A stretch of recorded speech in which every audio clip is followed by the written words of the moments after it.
అట్లాగే కవిత్వ నిర్మాణ పద్ధతుల మీద గౌరవనీయులు మా గురువులు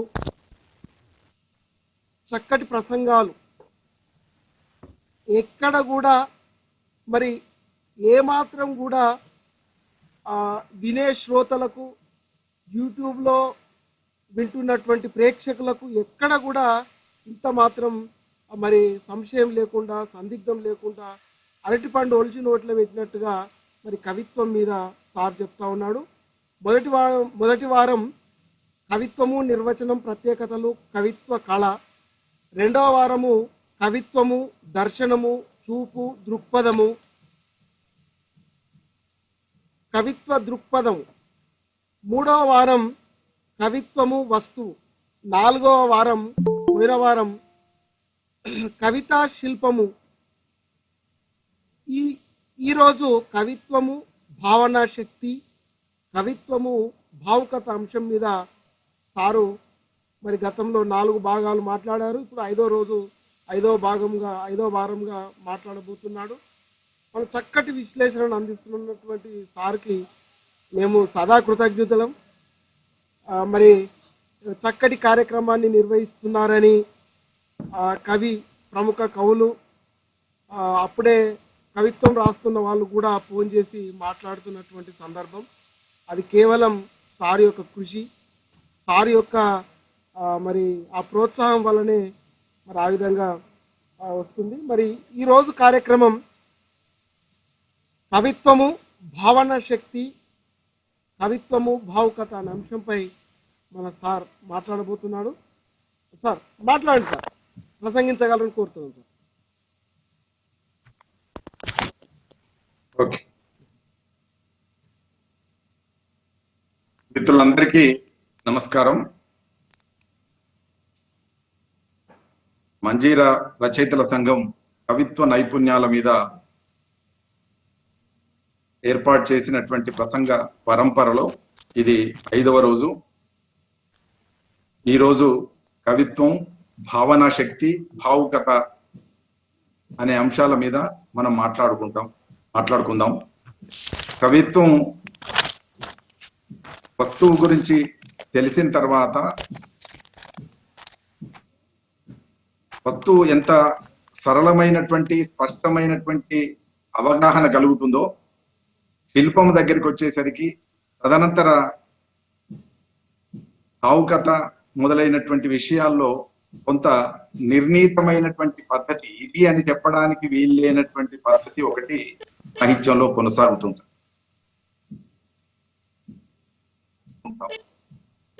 అట్లాగే శిల్పం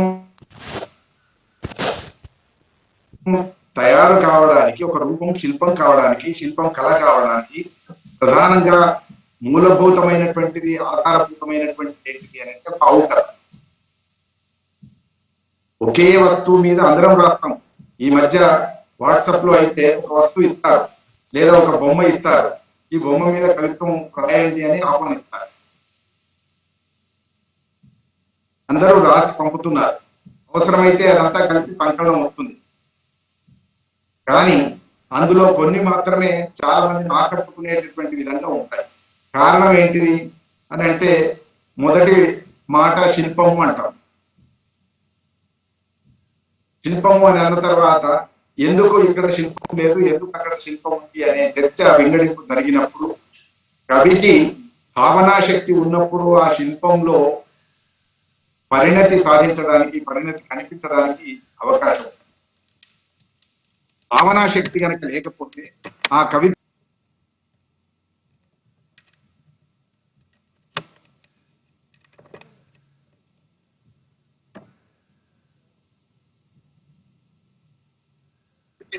అన్నప్పుడు అత్యంత ప్రధానమైనటువంటిది భావనా శక్తి. కవికి కనుక భావనా శక్తి లేకపోతే, కవికి కనుక భావుకత లేకపోతే ఆ కవిత్వం, కాబట్టి కవికి తప్పనిసరిగా ఉండాల్సింది ఏంటంటే భావుకత. భావుకతని ఇంగ్లీష్ లో ఏమన్నారంటే ఇమాజినేషన్. మీరు కథ రాయండి, కవిత్వం రాయండి, కవిత్వంలో మళ్ళీ పాట రాయండి, పద్యం రాయండి, వచన కవిత రాయండి. ఏదైనా రాయండి, ఏది రాసినా కూడా ఒక వస్తువు వర్ణించేటప్పుడు, శిల్పం రూపం తీసుకునేటప్పుడు అత్యంత క్రియాశీలమైంది, ఆధారభూతమైంది, మూలమైంది ఏది అని అంటే భావన, కవి. కాబట్టి పాశ్చాత్య విమర్శకులైనా కూడా, ఆధునిక కాలంలో వచ్చినటువంటి విమర్శకులైనా కూడా భావనా శక్తిని చాలా కీలకమైనటువంటి అంశంగా భావించారు. ముఖ్యంగా భావనా శక్తి మీద ప్రాచీన అలంకారికులు ఎక్కువగా మాట్లాడలేదు, కానీ వాళ్ళు ఇంకొక వేరు పద్ధతులను చెప్పుకుంటూ వచ్చారు. కానీ కట్టమంచి రామలింగారెడ్డి గారు ఆధునిక కవిత్వ తత్వ విచారం అనే పుస్తకం రాశారు. కవిత్వ తత్వ విచారము కట్టమంచి రామలింగారెడ్డి గారు రాశారు. రాసినప్పుడు దాంట్లో ప్రాచీన కవిత్వాన్ని కూడా చాలా సునాయాసంగా చాలా విషయాల్లో విమర్శిస్తూ వచ్చాడు. ఎట్లా విమర్శిస్తూ వచ్చాడు అని అంటే, భావనా శక్తి లేనటువంటి కవిత్వం తేలిపోతుంది అనేటువంటిది ఆయన ప్రధానంగా ప్రతిపాదించినటువంటి అంశం. ఇమాజినేషన్ లేదా భావనా శక్తి లేదా కల్పనా శక్తి అనేటువంటి చాలా కీలకము అని నేను చెప్పుకోవచ్చు. అయితే ఇమాజినేషన్, భావనా శక్తి, ఊహాశక్తి, కల్పనా శక్తి అనే మాటలు కూడా తరచుగా వాడుతూ ఉంటారు. మీరు ఎప్పుడైనా వ్యాసం చదువుతున్నప్పుడు కల్పనా శక్తి ఎక్కువ ఉంది, లేదా ఊహాశక్తి ఎక్కువ ఉంది, ఊహాశాస్త్వం ఎక్కువ ఉంది అని మాట్లాడడం అంతా కూడా దాదాపు ఈ ఇమాజినేషన్ చుట్టూ తిరుగుతూ ఉంటాయి. కాబట్టి ఇమాజినేషన్ అనే పదానికి భావనా శక్తి అనే తెలుగు మాట పర్యాయ పదంగా వాడుతున్నాం. దానికి తోడుగా ఊహాశక్తి, కల్పనా శక్తి అనేటువంటి కూడా వాడడానికి అవకాశం. అట్లా చూసినప్పుడు మనం కవిత్వాన్ని బాగా రాణింపజేయాలి, పండింపజేయాలి అని అనుకున్నప్పుడు తప్పనిసరిగా ఈ భావనా శక్తి అనేటువంటిది పెంచుకోవాల్సిన అవసరం ఉంది. అంటే నిజానికి భావనా శక్తి పెంచుకునేదా అంటే ఖచ్చితంగా చెప్పలేము. భావనా శక్తి అనేది పెంచుకునేదా, స్వతహాగా ఉంటుందా అని అన్నప్పుడు ఖచ్చితంగా స్వతహాగా ఉంటుంది అని చెప్పడానికి లేదు, ఖచ్చితంగా ఇది పెంచుకుంటేనే వస్తుంది అని చెప్పడానికి కూడా లేదు. అనేక విషయాల మీద ఆధారపడి ఉంటుంది. భావనా శక్తి అనే మాట కవి యొక్క హృదయానికి సంబంధించినటువంటి అంశం. భావన అనేది ఎక్కడ ఉంటుంది అని అంటే హృదయంలో ఉంటుంది. తెలుగులో ఇంకొక మాట ఉంది, లేదా సంస్కృతంలో కూడా ఒక మాట ఉంది, భావము అనే మాట ఉంది. భావము, భావాల యొక్క పొందికనే కవిత్వం అని అనుకో.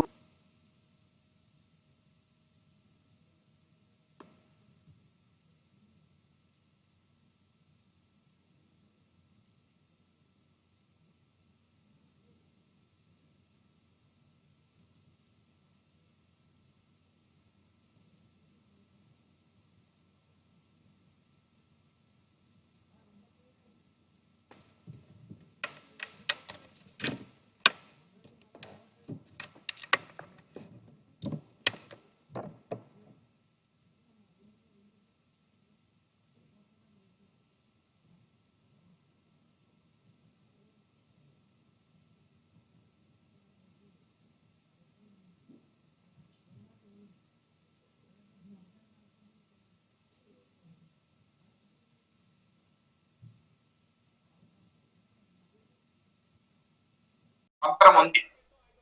పండితులు సాధారణంగా కవులు ఒప్పుకోరు, కవులు సాధారణంగా పండితులు ఒప్పుకోరు. పండితులంతా కట్టమంచి రామలింగారెడ్డి ఒక మాట అంటాడు, పండితులంతా ఏంటిది అని అంటే ఇంట్లో కూర్చొని నిఘంటువులు కంఠస్వరం చేస్తే, కంఠతా పడితే పండితులు అయిపోతారు అన్నాడు. శాస్త్రాలు నిఘంటువులు కంఠతా పెట్టి వరుస పెట్టి చదివితే పండితులు అయిపోతారు అన్నాడు. కానీ కవి అట్లా కాదు. కవి కంఠతా పడితే వచ్చేది కాదు. కవి ఏం కావాలి? కవి ప్రకృతితో మమేకం కావాలి, లోకంతో మమేకం కావాలి, మనుషులతో మమేకం కావాలి, జీవితంతో మమేకం కావాలి. కాబట్టి జీవితంతో మమేకం కావాలన్నా, ప్రకృతితో మమేకం కావాలన్నా, లేదా మనుషులతో మమేకం కావాలన్నా, లేదా మనసులతో మమేకం కావాలన్నా ఏం కావాలి మనకు అని అంటే ప్రధానంగా భావనా శక్తి చాలా కీలకం. అంటే భావనా శక్తి అనే మాటకు ఒక మాట ఏమన్నాడంటే, ఆయనే చెప్పిన దాని ప్రకారం భావనా శక్తి అనగా విషయములను మనసులో ప్రతిబింబించు చేయునట్లు సామర్థ్యం అన్నాడు. భావనా శక్తి అనగా విషయములను మనసులో ప్రతిబింబించున్నట్లు చేయు సామర్థ్యము అన్నాడు. అంటే మనం ఒక వస్తువును చూస్తే ఆ వస్తువును కవిత్వంలో ఆవిష్కరించాలి అని అనుకున్నప్పుడు, లేదా ఒక సంఘటన చూస్తే సంఘటనను ఆవిష్కరించాలి అన్నప్పుడు మనకు కావాల్సింది భావనా శక్తి అనుకున్నాం. ఈ భావనా శక్తిని ఆయన ఏమని నిర్వచిస్తున్నాడంటే, ఆ విషయాన్ని మనసులో ప్రతిబింబించేటట్లు చేసే ఒక సామర్థ్యము అన్నాడు. అందరం ప్రతిబింబించడానికి ప్రయత్నం చేస్తాం, కానీ కొందరికి మాత్రమే ఎందుకు సాధ్యమవుతుంది? కొందరికి మాత్రమే అది చిత్రీకరించడం ఎందుకు సాధ్యమవుతుంది? కొందరికి మాత్రమే ఆ రూపాన్ని కళ్ళ ముందు దించేటట్లుగా ఆవిష్కరింపజేయడం ఎందుకు సాధ్యమవుతుంది అంటే వాళ్ళ సామర్థ్యము అన్నాడు. దీన్ని ప్రాచీన కవులైతే ఎక్కువ వరకు ప్రతిభ అనే పేరుతో లాక్కొచ్చారు. ప్రతిభ అనేది టాలెంట్ అనే దాంతో సమానం. ప్రతిభ అనే దాంతో వాళ్ళు మాట్లాడారు ఎక్కువ. కానీ ఆధునిక కాలంలో ప్రతిభ అనే దానికంటే ఎక్కువ దేనిని ఆధారపడి తీసుకుంటున్నారంటే భావనా శక్తిని ప్రధానంగా తీసుకుంటున్నారు. కాబట్టి భావనా శక్తి అనేటువంటిది ఇక్కడ కీలకమైనటువంటి అంశం. అందుకని విషయాల్ని మన మనసుకు గోచరించేటట్లు చెప్పేటటువంటి ఒక సామర్థ్యమే భావనా శక్తి. అందుకని ఈ భావనా శక్తి లేదా భావుకత అనేటువంటిది కవిత్వంలో చాలా కీలకమై ఉన్నది. ఆంగ్ల సాహిత్యంలో కూడా భావనా శక్తికి సంబంధించినటువంటి విషయాలు చాలా సుదీర్ఘకాలం చర్చించడం జరిగింది. ఇమాజినేషన్ అనే పదం, దానికంటే ముందు ఇమేజ్ అనే మాట ఒకటి మనకు ఉంది. ఇమేజ్ చేయడమే ఇమాజినేషన్. ఇమాజినేషన్ అంటే ఇమేజ్ చేసేటటువంటి శక్తి కలిగి ఉండడం ఇమాజినేషన్. ఇమేజ్ అంటే ఏంటిది? ఇమేజ్ అంటే బొమ్మ, రూపం. ఆంగ్లంలో జరిగినటువంటి చర్చలో, ఇంగ్లీష్ లో జరిగినటువంటి చర్చలో చాలా మంది కవులు లేదా కొంతమంది కావ్య విమర్శకులు చేసినటువంటి విమర్శ ఏంటిది అంటే, ప్రతిపాదనలు ఏంటివి అంటే, ఒక వస్తువు ఉదాహరణకి మనం రాసేటప్పుడు కాగితము కలము పట్టుకొని రాస్తాం. అప్పుడు సరిగ్గా మన ఎదురుగా పువ్వు ఉండకపోవచ్చు. పువ్వు గురించి రాస్తుంటాం అనుకోండి, పువ్వు ఉండకపోవచ్చు. వర్షం గురించి రాస్తాం అనుకోండి, ఆ రోజు వాన పడకపోవచ్చు. కానీ కవి రాస్తాడు. కవి వాన పడకపోయినా వాన గురించి రాస్తాడు. పువ్వు పూయకపోయినా, ఎదురుగా లేకపోయినా ఆయన కవి పుష్పం గురించి వర్ణిస్తాడు. చీకటి పూట, అర్ధరాత్రి పూట కవిత్వం రాస్తూ సూర్యుడి గురించి రాస్తాడు. ఎట్లా రాస్తాడైనా? సూర్యుడు ఎదురుగా ఉంటే కదా రాయాలి అని అంటే, ఇంగ్లీష్ లో జరిగినటువంటి చర్చలో చాలా స్పష్టంగా చెప్పింది ఏంటంటే, మనం ఒక వస్తువును చూసినప్పుడు,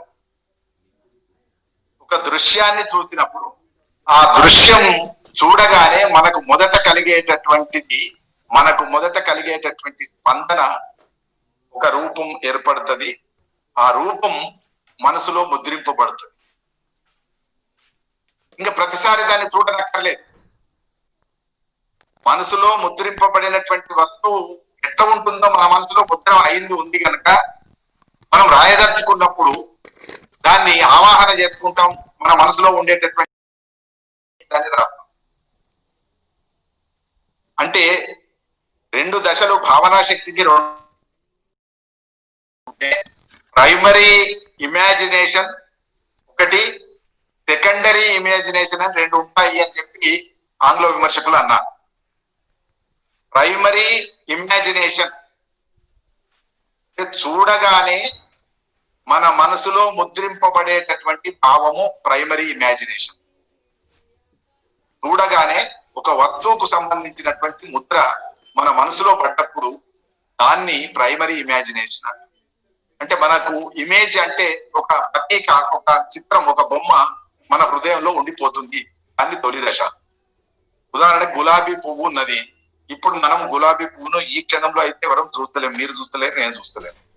కానీ గులాబీ పువ్వు అనగానే మన హృదయంలో అది ఎర్రగా ఉంటుందని, దాని పరిమళం ఎట్లా ఉంటుందో మనందరికీ గుర్తుకొస్తుంది.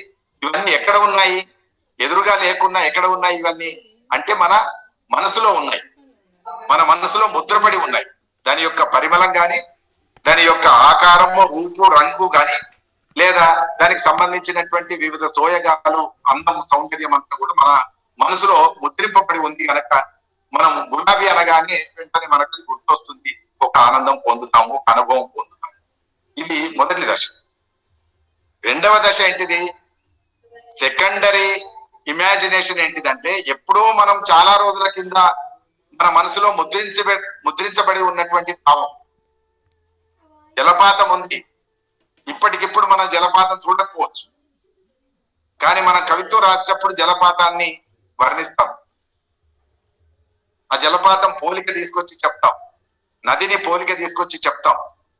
ఎట్లా చెప్తామంటే, ఆ నదిని ఎప్పుడో చూసి ఉండడం వల్ల, ఆ ఎప్పుడో చూసి ఉన్నప్పుడు కలిగినటువంటి ఒక ముద్ర మన మనసులో నాటుకొని ఉండడం వల్ల, మనకి ఇవాళకి కూడా అడిగా ఇప్పుడు చూస్తే ఎట్లా ఉంటుందో అట్లానే ఉండడం వల్ల దాన్ని మనం వర్ణించడానికి వీలవుతుంది. దాన్ని మనం వర్ణించడానికి వీలుగా మన హృదయంలో భద్రపరచుకోవడం అనేటువంటి సెకండరీ ఇమాజినేషన్. ఆ భద్రపరచుకొని నీకు అవసరమైనప్పుడు దాన్ని ఆవిష్కరించేటటువంటి శక్తి కలిగి ఉండడం. ఆ ఆవిష్కరించేటటువంటి శక్తి నువ్వు నీ మనసులో ఎంత బలంగా ముద్ర వేసుకుంటే, ఎంత బలంగా నీ మనసులో ఆ చిత్రాన్ని రూపు కట్టుకొని ఉంటే, ఇవాళ రాసేటప్పుడు అంత బలంగా ఆ చిత్రాన్ని నువ్వు ఆవిష్కరించడానికి వీలవుతుంది. ఏదో ఉండే అనేటువంటిది నీ నీ కవిత్వానికి అది ప్రాణం పోసేటటువంటి శక్తి కలిగి ఉంది.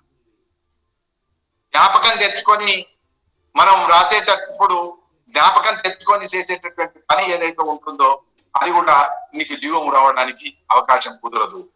అందుకని నీ మనసులో కూడా కవి యొక్క మనసు, కవి యొక్క హృదయం ఎంత తడితడిగా ఉంటుంది అని అంటే, ఇప్పుడే గులాబీ పువ్వు చూసి వచ్చినట్లుగా ఉండేటటువంటి విధంగా ఉన్నటువంటిదే భావనా శక్తి. అట్లా ఉండేటటువంటి శక్తి, సామర్థ్యం నీ హృదయానికి ఉంటుంది. అందుకని పండితుడికి కవికి తేడా అది. పండితుడికేమో మొత్తం డిక్షనరీ, మొత్తం కావ్యాలు, ఏ పద్యం ఎక్కడ ఉంది, ఏ పేజీలో ఉంది, ఇదంతా ఏకరో పెట్టేటటువంటి శక్తి పండితుడికి. కానీ కవికి ఆ పద్యాల కంటే పద్యంలో ఉండే భావం, ప్రకృతిలో ఉండే దృశ్యం, ఇంకెక్కడో ఎప్పుడో చిన్నప్పుడు చూసినటువంటి ఒక అనుభవం. ఇప్పుడు చాలా మంది కవులు నాస్టాల్జియా రాస్తున్నారు, బాల్యం గురించి రాస్తున్నారు, ఫలానా ఆట గురించి రాస్తారు. ఉదాహరణకి బంగారి పురుగుకు దారం కట్టుకొని ఆడిన జ్ఞాపకాలు మనందరికీ ఉన్నాయి. జింగన్న అంటారు, లేదా మా ఊర్లో అయితే బంగారి పురుగు అంటారు. బంగారి పురుగును పట్టుకోవడం, దానికి ఒక దారం కట్టడం, అగ్గిపెట్టెలో పెట్టడం, దానికి బంతి ఆకులను మేతగా వేయటం. అది బంతి ఆకులు మాత్రమే తింటదని బంతి ఆకులు వేయటం. దాన్ని అది రెక్కలు ఆర్చడానికి గిరగిర తిప్పితే ఒకసారి రెక్కలు ఇప్పితే మనకు పరమానందం, బ్రహ్మానందం. అట్లా ఉండేటప్పుడు చిన్నప్పుడు ఎప్పుడో 50 ఏళ్ల కింద, 60 ఏళ్ల కింద మనం ఆడిన ఆట యొక్క ప్రతిరూపం అంతా కూడా, ముద్ర అంతా కూడా ఇవాళకి కూడా కళ్ళకి కట్టేటటువంటి విధంగా మనకు గుర్తుంటది. మనం రాయదలుచుకున్నప్పుడు ఆ భాషలో ఇది మొత్తం ఆవిష్కరిస్తాం కనుక దీనికి కీలకమైనటువంటిదంతా ఆ భావన. అందుకని భావనా శక్తి అనేటువంటిది కవిత్వంలో చాలా కీలకమైనటువంటి పాత్ర వహించడానికి కారణం ఏంటిదంటే, మీరు ఎక్కడెక్కడో ఎప్పుడెప్పుడో చూసిన జ్ఞాపకాలు, ఎప్పుడెప్పుడో మీ మనసులో పడినటువంటి ముద్రలు, వస్తువులు కావచ్చు, సంఘటనలు కావచ్చు, దృశ్యాలు కావచ్చు, భావనలు కావచ్చు, అనుభవం కావచ్చు, ఇవన్నీ కూడా మీ మనసులలో భద్రపడి ఉంటాయి. ఆ భద్రపరుచుకున్నాయి మీకు కావాలన్నప్పుడు నేను అంటూ పరిగెత్తుకుంటూ వచ్చి మీ ముందట వాళ్తాయి. వాటిని తీసుకొని మనం కాగితం మీద అలంకరిస్తాం. ఆ చేసేటటువంటి సామర్థ్యాన్ని భావనా శక్తి అన్న. అందుకని కవిత్వం ఎక్కడ దెబ్బతింటాము అంటే, కేవలం భాష రాగానే సరిపోదు. కొంతమంది అనుకుంటారు, కట్టమంచి రామలింగారెడ్డి గారు చాలా స్పష్టంగా చెప్తారు, కొయ్యల రీతినో మహర్షి చందంబులను నిర్వికార స్థితి నుండి వారు పద్యములు రాయనేర్తుడు గాని కవులగుట అసంభవము అన్నాడు. జాగ్రత్తగా వినండి. కొయ్యల రీతినో, కర్ర కట్టెలాగా, కొయ్యల రీతినో మహర్షి చందంబునను, అయితే కట్టెలాగా ఉండి లేదా ఋషుల్లాగా ఉండి నిర్వికార, ఏ భావాలు లేకుండా ఉండేటటువంటి ఒక స్థితి ఏదైతే ఉంటుందో అట్లా ఉండేటటువంటి వాళ్ళు, అట్లాంటి వాళ్ళు పండితులు అవుతారు. రాస్తే గీస్తే పద్యాలు రాయగలుగుతారు. కానీ వాళ్ళెవరు కవులు కాదు. కవులగుట దుర్లభము అన్నాడు, అసంభవము అన్నాడు. వాళ్ళు పద్యాలు రాయగలరు కానీ కవులగుట అసంభవం అన్నాడు. ఏంటిది ఇక్కడ సమాజ? మీరు ఆలోచించండి, పద్యాలు రాయుట సాధ్యమేమో కానీ పద్యాలు రాయనేత్తురేమో కానీ కవులకు అసంభవం అంటే పద్య రాష్ట్రంలో కవి కాదని అర్థం. పద్యాలు రాయగలిగిన వాళ్ళంతా కవి కాదు అని అర్థం.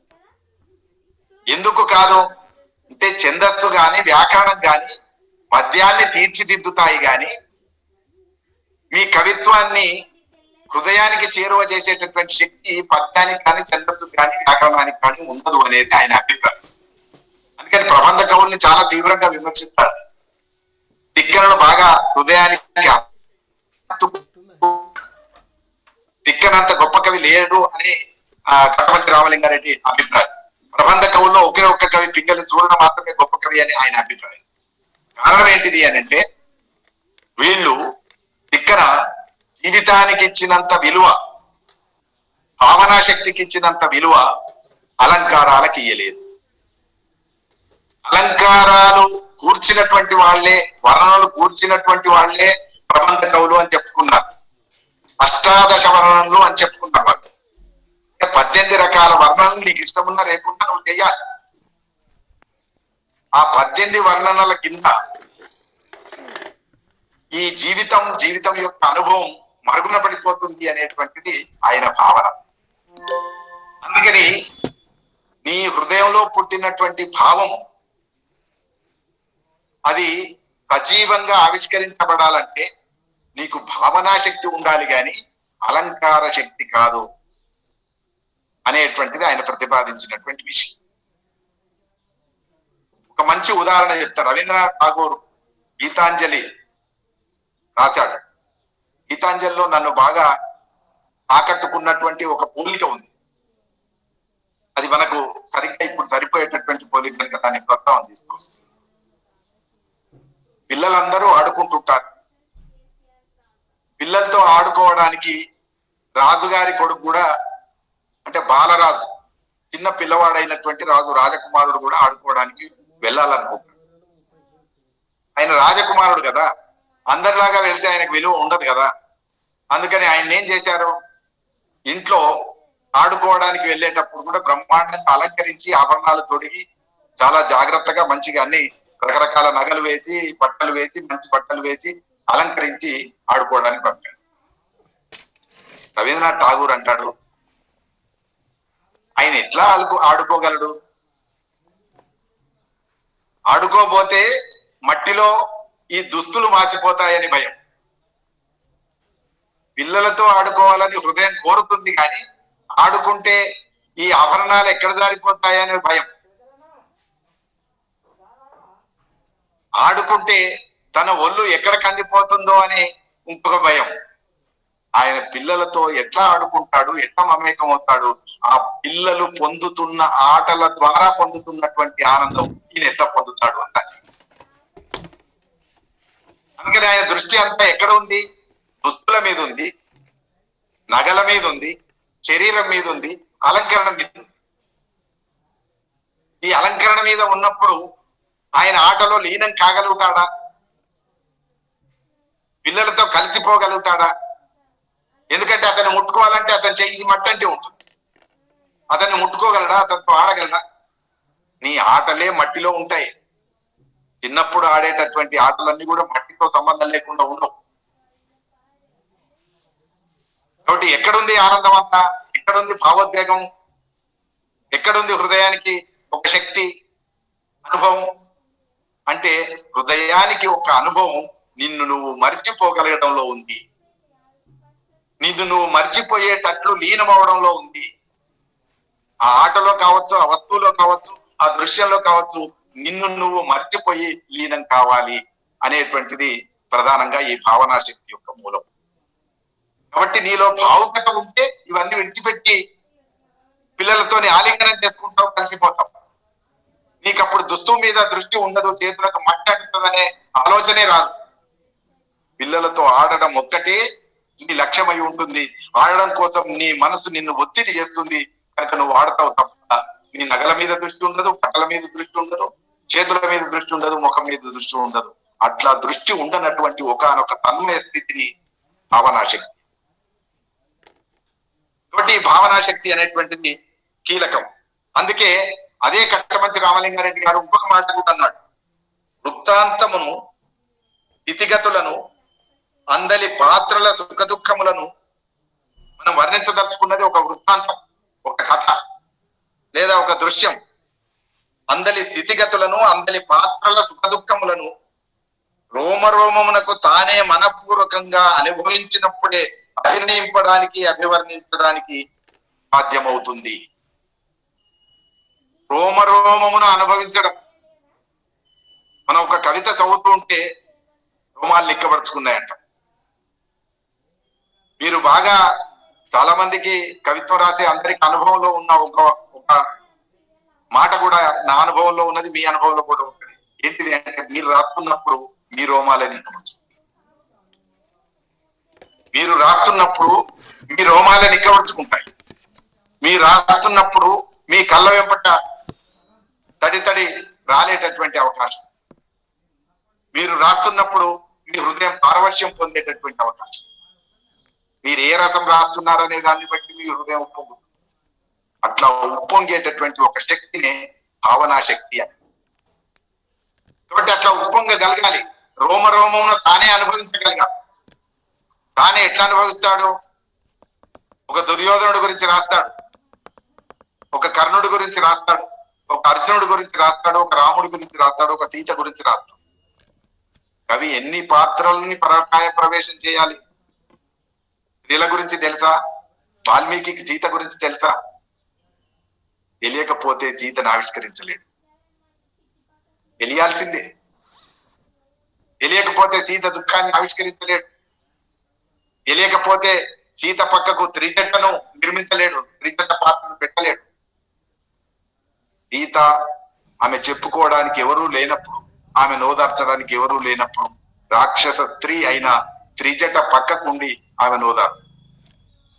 సీతకు నమ్మినటువంటి ఒకే ఒక్క రాక్షస పాత్ర త్రిజట. అందుకని ఆ స్త్రీల దుఃఖం తెలియగలిగినటువంటి దశ ఉన్నప్పుడే వాల్మీకి సీత యొక్క దుఃఖాన్ని రాయగలరు. అందుకు వాల్మీకి కావాల్సింది ఏంటిది అంటే భావనా శక్తి కావాలి. అంటే సీత పాత్రలోకి ప్రవేశించి నువ్వు చూస్తూ ఉన్నప్పుడు, తిరుగుతూ ఉన్నప్పుడు, మాట్లాడుతూ ఉన్నప్పుడు, అనుభవిస్తూ ఉన్నప్పుడు స్త్రీల యొక్క దుఃఖం ఎట్లా ఉంటుంది, స్త్రీల యొక్క మాటలు ఎట్లా ఉంటాయి, స్త్రీల యొక్క వేదన ఎట్లా ఉంటుందో నువ్వు ఎవరినైనా విన్నప్పుడు, కన్నప్పుడు, చూసినప్పుడు నీ అనుభవంలో, నీ మనసులో నాటుకొని పొయ్యి. ఆ నాటుకొని పొయ్యి ఉన్నప్పుడు మాత్రమే నీవు బలంగా రాయగలుగుతావు. దానికి నీకు కావాల్సింది ఏంటి అంటే రోమరోమాన తానే అనుభవించడం అనే మాట వాడు.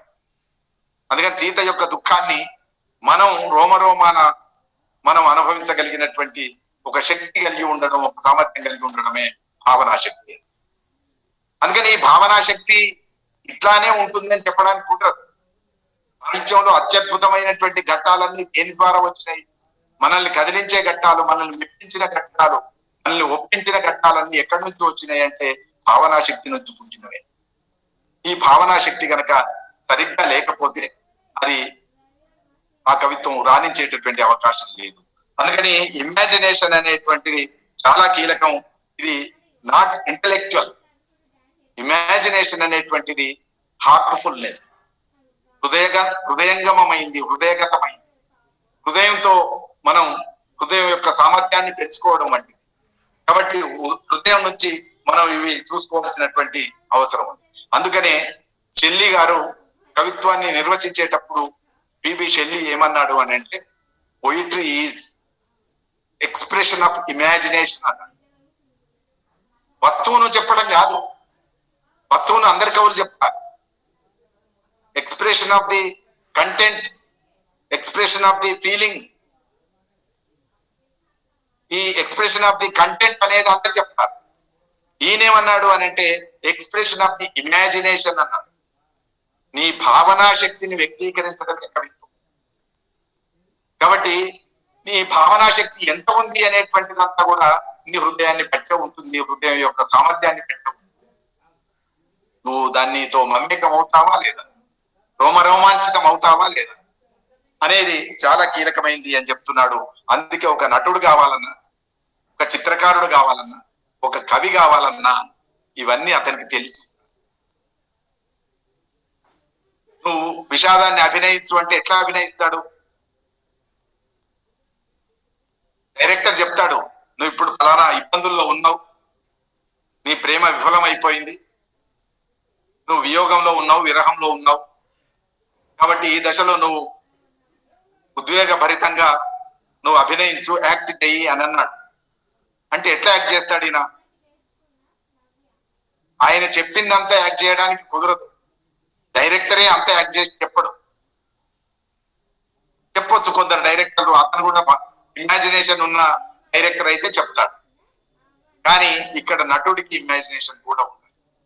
ఎవరైనా నిజంగా ఆ పాత్రలోకి ప్రవేశించి ఏడిస్తే ఎట్లా ఏడుస్తారు, నవ్వితే ఎట్లా నవ్వుతారు, హాయిగా ఉంటే ఎట్లా తాదాత్మ్యం పొందుతారు అనేదంతా కూడా ఇతను తన హృదయానికి అవగతమై ఉండాలి. తన హృదయంలో ఇంతకు ముందే ముద్రింపబడి ఉండాలి.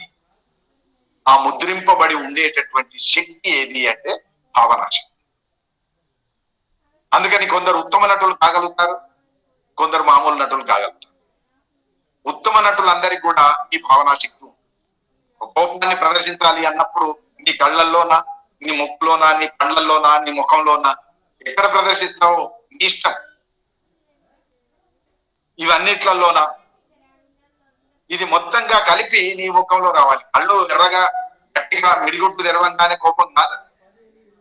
కోపం అనేది నీ చూపులో ఉండాలి, కోపం అనేది నీ పళ్ళతో ఉండాలి, నీ ముఖంలో ఉండాలి. ఇదంతా కూడా నీవెప్పుడు ప్రతిభావంతంగా ప్రదర్శించగలుగుతావు అంటే భావనా శక్తి ఉన్నప్పుడు. ఎవరో కోపానికి వచ్చినప్పుడు నువ్వు చూసి నీవు ముద్రించుకొని ఉంటే కోపం అంటే ఇట్లా ఉంటుంది కదా అని అనుకున్నప్పుడు నీవు బాగా కోపాన్ని ప్రదర్శించగలుగుతావు. కవి అనేవాడు ఆ కోపాన్ని రాస్తాడు గనక ఆ కోపాన్ని రాసేటప్పుడు ఎట్ట రాయాలి అని తిక్కన భీముడికి వచ్చినటువంటి కోపాన్ని ఒక పద్యంలో వర్ణిస్తాడు. పళ్ళు కొరుకుతాడు, పళ్ళు కొరికినప్పుడు కళ్ళు ఎర్రబడి ఉండడం, ఆ ముఖంలో కంటిపోయి ఉండడం, ఇదంతా కూడా కలిపి తిక్కన ఒక అద్భుతమైనటువంటి భీముడి యొక్క కోపాన్ని అద్భుతంగా వర్ణించారు. అట్లా మరణించగలిగినటువంటి ఒక నేర్పు కలిగి ఉండటం అనేటువంటిది దీనికి భావనా శక్తి వల్లనే సాధ్యమవుతుంది కనుక భావనా శక్తి గురించి చెప్తున్నారు. యుద్ధానికి వెళ్ళే ఒక సైనికుడి గురించి చాలా మంది ఈ మధ్య కవితలు రాస్తున్నారు. రాస్తూ ఉన్నప్పుడు ఆ యుద్ధానికి వెళ్ళినటువంటి సైనికుడు లేకపోతే నల్గొండకు సంబంధించినటువంటి ఆయన సంతోష ఆయన మరణించినప్పుడు ఆయన గురించి కవిత్వం రాయాలనుకున్నప్పుడు ఎన్ని అంశాలు రావాల్సినటువంటి అవసరం ఉంటది. ఈ అన్ని అంశాల్ని తన భావనా శక్తితో మాత్రమే చేరుకోవడానికి వీలవుతుంది. ఎక్కడో దూరంగా ఉండేటటువంటి ఒక సైనికుడి యొక్క ఆవేదన రాయదలుచుకున్నప్పుడు అందులో ఒక దుఃఖం ఉంటుంది, తన కుటుంబానికి దూరం అయిపోయినా అనేటువంటి ఒక దుఃఖం ఉంటుంది, ఒక దిగులు ఉంటుంది, నేను ఇక్కడే చనిపోతే నా కుటుంబాన్ని చూడగలనో లేనో, తిరిగి నా కుటుంబం నా కళ్ళకు కనబడుతుందో లేదో అనేటువంటి ఒక దిగులు ఉంటుంది. అట్లనే ఒక రోషం ఉంటుంది, నా దేశానికి సంబంధించినటువంటి ఈ సరిహద్దు భాగాలన్నింటినీ కూడా వీళ్ళు ఎక్కడ ఆక్రమిస్తే నేను ఎందుకు కోరుకుంటాను, ఒక సైనికుడిగా నా శక్తిని అంతా కూడా తాటపోస్తాను, వాడెంత నా ముందల అవతలి వాళ్లను నేను తరిమి కొట్టగలను అనేటువంటి ఒక రోషం ఉంటుంది. తన శక్తి మీద తన ఆత్మ విశ్వాసం కలిగి ఉండడం, ఒక ధైర్యం ఉంటుంది. ఒక్కడే అయినా కూడా ముందుకు వెళ్ళేటప్పుడు వెనక 10 మంది ఉన్నారా లేరా అని చూసుకోకుండా నా దేశం కోసం ప్రాణం పోయినా పర్వాలేదు అనుకునేటటువంటి ఒక సాహసం. ఇవన్నీ కలిపి ఉన్నప్పుడు మాత్రమే ఆయన ఒక సైనికుడి యొక్క చిత్రాన్ని మనం ముందట ఆవిష్కరించగలం. ఇవన్నీ కలిగి ఉండేటటువంటి ఒక శక్తి ఎక్కడ ఉంటుంది అంటే నీ హృదయంలో ఉండేటటువంటి భావనా శక్తి వల్ల.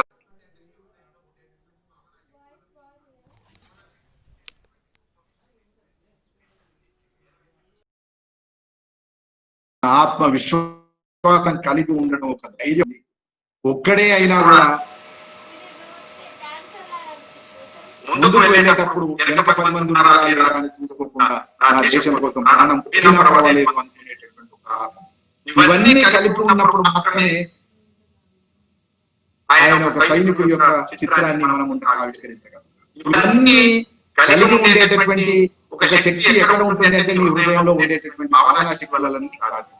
భావనా శక్తికి ఉండేటటువంటి గొప్ప విషయం ఏంటంటే వీటన్నిటిని మేళవించగలదు. ఒక దుఃఖం, ఒక దిగులు, ఒక ధైర్యం, ఒక సాహసం, ఒక రోషం, ఒక కోపం, వీటన్నిటి కూడా మేళవించగలిగేటటువంటి శక్తి భావనా శక్తి. అందుకని భావనా శక్తికి ప్రతిసారి రెండు కోణాలు ఉంటాయి అని. భావనా శక్తి ఏంటిదంటే ఏకకాలంలో అది వ్యక్తిగతం, ఏకకాలంలో అది వ్యక్తిగతం, అంటే అది లోకగతం. అంటే ఒక పక్క నుంచి భావనా శక్తులలో నువ్వు ఏం చేస్తావు, నీ విషయాన్ని రాస్తావు, నీ స్వీయ వేదనను రాస్తావు. నీ స్వీయ వేదనను రాసేటప్పుడు ఆ వేదన రాయడానికి లోకాన్ని ఆసరా తెచ్చుకున్నావు కనుక ఆ లోకాన్ని ఆసరా తెచ్చుకున్నప్పుడు అది లోకగతమై లోకానికి సంబంధించినటువంటి అవకాశం. ఈ భావనా శక్తిని బట్టే శిశుశాస్త్రి సమాధానం చెప్తాడు, మీ అందరికి తెలిసిన పద్యమే. ఏమైనా ఎందుకు ప్రేమిస్తున్నావు అని అడిగాడు. ఏమైనా ఎందుకు ప్రేమిస్తున్నావు, నీ హృదయం ఏంటి, హృదయం ప్రేమిస్తా ప్రేమ ప్రేమ అంటే ఎందుకు ప్రేమిస్తావు? గౌరవములేల చిమ్ము పుష్పవ్రజము, గౌరవములేల చిమ్ము పుష్పవ్రజము, ఎదురుగల నేల వెదలలు చందమామ, ఎదురుగల నేల వెదలలు చందమామ, ఏల సలిలము కారు గాడుపిల్లల విసరు, ఏల నా హృదయము ప్రేమించు నిన్ను అన్నాడు. ప్రియురాలను పట్టుకొని ప్రియురాలు అడిగింది, ఏమైనా ప్రేమ ప్రేమ ఏం ప్రేమ అని అడిగితే శిశుశాస్త్రిలోని భావుకుడు చెప్తున్నటువంటి ఏంటంటే ఎందుకు కలుగుతుందో తెలియదు ప్రేమ. గౌరవములేల చిమ్ము పుష్పవ్రజం, పూలు సువాసనలు ఎందుకు విరజిమ్ముతాయో లోకాన్ని ఆఖరి తెచ్చుకోకుండా ఏం చెప్పలేము మనం. వ్యక్తిగతంగా తన స్వీయ వేదనను చెప్పదలుచుకున్నాడు, కానీ లోకాన్ని ఆధారం చేసుకొని చెప్పాడు. ఏమని చెప్పాడు, పూలు సువాసనలు ఎందుకు విరజిమ్ముతాయంటే ఏం చెప్పాలి. చంద్రుడు వెన్నెలను ఎందుకు కాస్తున్నాడు అని అంటే నేనేం చెప్పాలి. చంద్రుడు వెన్నెలను కాయడానికి కారణం ఏంటి? అందుకని చంద్రికల వెదలందు చందమామ, ఏల సలిలం పారు నీళ్ళు ఎందుకు ప్రవహిస్తాయి అని అంటే నేనేం చెప్పాలి. నీళ్ళు ఎందుకు ప్రవహిస్తున్నాయో, గాడుపు ఎందుకు విసురుతుందో, ఎందుకు వీస్తుందో, నేను అందుకు నిన్ను ప్రేమిస్తున్నాను. ఇది కృష్ణశాస్త్రి భావనాశక్తి. భావనాశక్తికి గాలి, నీరు, పూలు, వెన్నెల ఇన్ని కారణం అయితే తప్ప తన ప్రేమను సమర్థించుకునేటటువంటి శక్తి కలగాలి. అందుకని కవి సామర్థ్యాన్ని బట్టి, భావనాశక్తిని బట్టి ఆయన కవిత్వంలో తన అనుభవాన్ని ఇతరులకు చెప్పగలరు. ఇప్పుడు ఈ మాట ఎవరితోనైనా మాట్లాడడానికి అవకాశం. కాబట్టి ఈ స్థితిని కలిగి ఉండడం, ఇట్లాంటి ఒక క్రియేషన్ చేయడం అనేటువంటిది అది భావనాశక్తికి పరాకాష్ఠగా ఉంది. ఉదాహరణకు మనకు భారతంలో మయసభ ఉంది. కవి ఏం చేస్తాడు అంటే దుర్యోధనుడిని తమాషా చేయాలి, దుర్యోధనుడిని గర్వాన్ని అనచాలి. కవి కోరిక అది, లేదా పాత్ర కోరిక అది. దుర్యోధనుడికి రాజునన్న అహంకారం ఉంది, దాన్ని అనచాలంటే గర్వాన్ని అనచాలంటే ఏం చేయాలి, ఒక స్త్రీ చేత నవ్వింపజేయాలి. ఆ స్త్రీ ఎవరు, ద్రౌపది అనే స్త్రీని నవ్వించడానికి కల్పన చేశాడు. తన భావనా శక్తి కనుక లేకపోతే మయసభ నిర్మాణం చేయలేడు కవి. మయసభ నిర్మాణం చేశాడు. ఏంటిది మయసభ? ఆ మయసభలో ఉన్నదంతా ఎక్కడి నుంచి తెచ్చాడు? మనం కూడా చాలా సార్లు సినిమాల్లో చూసి ఉంటాం, లేదా కథల్లో చదివి ఉన్నాం. మయసభలో ఉండే ప్రత్యేకత ఏంటిది అంటే దుర్యోధనుడు ఎక్కడ అవమానం పొందాడు అంటే నడుస్తూ ఉన్నప్పుడు నేల సమతలంగా కనబడుతుంది ఆయనకు, కానీ అక్కడ లొంద ఉంటుంది. కాబట్టి లొంద ఉంటుంది అని అనుకుని, సమతలంగా ఉంది అనుకుని నడుస్తూ ఉన్నప్పుడు లొంద ఉండడం వల్ల అడుగు తడబడి పడిపోతాడు, తూలిపడతాడు. ఇంకొంచెం ముందుకు వెళితే దాని సౌందర్యం శోభాయమానంగా కనిపిస్తుంటది. అక్కడ నీళ్లు కనబడవు, ఈయన అడుగు వేస్తాడు, నీళ్లు ఇతని కనబడవు, కానీ నీళ్లు చిమ్మి లేదా బురద చిమ్మి పడతాడు. ఇంకా కొంచెం ముందుకు వెళితే నీళ్లుండవు, బురద ఉండవు, ఏవి కనబడవు అనుకుని 2 అడుగులు వేస్తే అక్కడ నీళ్లుండవు అని అనుకున్న చోటనేమో నీళ్లు ఉన్నాయి, బురద ఉంది అంటింది. నీళ్లు ఉన్నాయి, బురద ఉన్నది అని అనుకొని అతి జాగ్రత్తగా అడుగు వేయబోతాడు. ఇందాకనే దెబ్బతిన్నాడు కనుక అక్కడ పైనుంచి ద్రౌపది చూసి నవ్వుతుంది. ఇందాక ఈ దశలో ఆయన నీళ్లున్నాయనుకొని అతి జాగ్రత్తగా అడుగు వేయబోతాడు. అక్కడే ఇదంతా మనకి ఎక్కడిది? ఇదంతా లోకంలో ఉన్న విషయం. లోకంలో ఉన్న విషయాన్నే తీసుకొచ్చి ఒక అద్భుతమైనటువంటి మనసభను సృష్టించి దుర్యోధనుని హాస్యం పాలు చేయడం లేదా గర్వభంగం చేయడం అనేటువంటిది జరిగింది. ఆ గర్వభంగమే కదా ఆ ద్రౌపదిని నవ్వడం వల్ల ద్రౌపదిని అనేక రకాలుగా ఇబ్బంది పెట్టాలని దుర్యోధనుడు అనుకుంటాడు. కాబట్టి ఈ భావనా శక్తి వల్లనే మాయాసభ నిర్మాణం. ఈ భావనా శక్తి వల్లనే చాలా విషయాలు కవి రాయగలుగుతాడు. అదే పోతన దగ్గరికి వచ్చేసరికి బలి చక్రవర్తి దానం చేయడానికి నిశ్చయించుకుంటాడు. వామనుడు వస్తాడు, చిన్న పిల్లవాడిలాగా కొట్టి రూపంలో ఉండేటటువంటి వామనుడు వచ్చి 3 అడుగులు నేలు అడుగుతాడు. ఇది ఇస్తానికి ఒప్పుకుంటాడు. బలి దానశీలి కనుక ఇస్తాడు. ఇయ్యడానికి ఒప్పుకున్నప్పుడు శుక్రాచార్యుడు వచ్చి వారిస్తాడు. వచ్చినవాడు మామూలుడు అనుకోకు, అతను మహావిష్ణువు అయి ఉంటాడు, ఎవడో మోసగాడు, దేవుడే అయి ఉంటాడు, దేవతలు అయితే ఇట్లా మోసం చేస్తారు, నేను నువ్వు 3 అడుగులు ఇస్తే నష్టపోతావని చెప్తాడు. చెప్తే శుక్రాచార్యుడు చెప్పినా కూడా వినకుండా బలి చక్రవర్తి దానం ఇవ్వడానికి సిద్ధపడతాడు. శుక్రాచార్యుడు అడిగితే బలి చక్రవర్తి ద్వారా పోతను అనిపిస్తాడు ఏమనంటే, అయితే అయింది, నేను మోసపోతే పోయాను అని అనుకొని ఏమన్నాడు అంటే, మోసపోతే పోయాను అనుకొని ఏమన్నాడంటే, ఆదిన్ శ్రీసతి గొప్పపై కరువుపై హంసోత్తరీయంబుపై ఏదో జంగలపై ఇట్లా మహావిష్ణువు యొక్క చెయ్యిని వర్ణించాలి. ఆ చెయ్యిని వర్ణించేటప్పుడు ఈ మహావిష్ణువు యొక్క చెయ్యి ఎట్లాంటిది అని అంటే, ఆదిన్ శ్రీసతి కొప్పుపై మొదట మహావిష్ణువు శ్రీ సతి యొక్క లక్ష్మీదేవి యొక్క కొప్పును సవరించవచ్చు.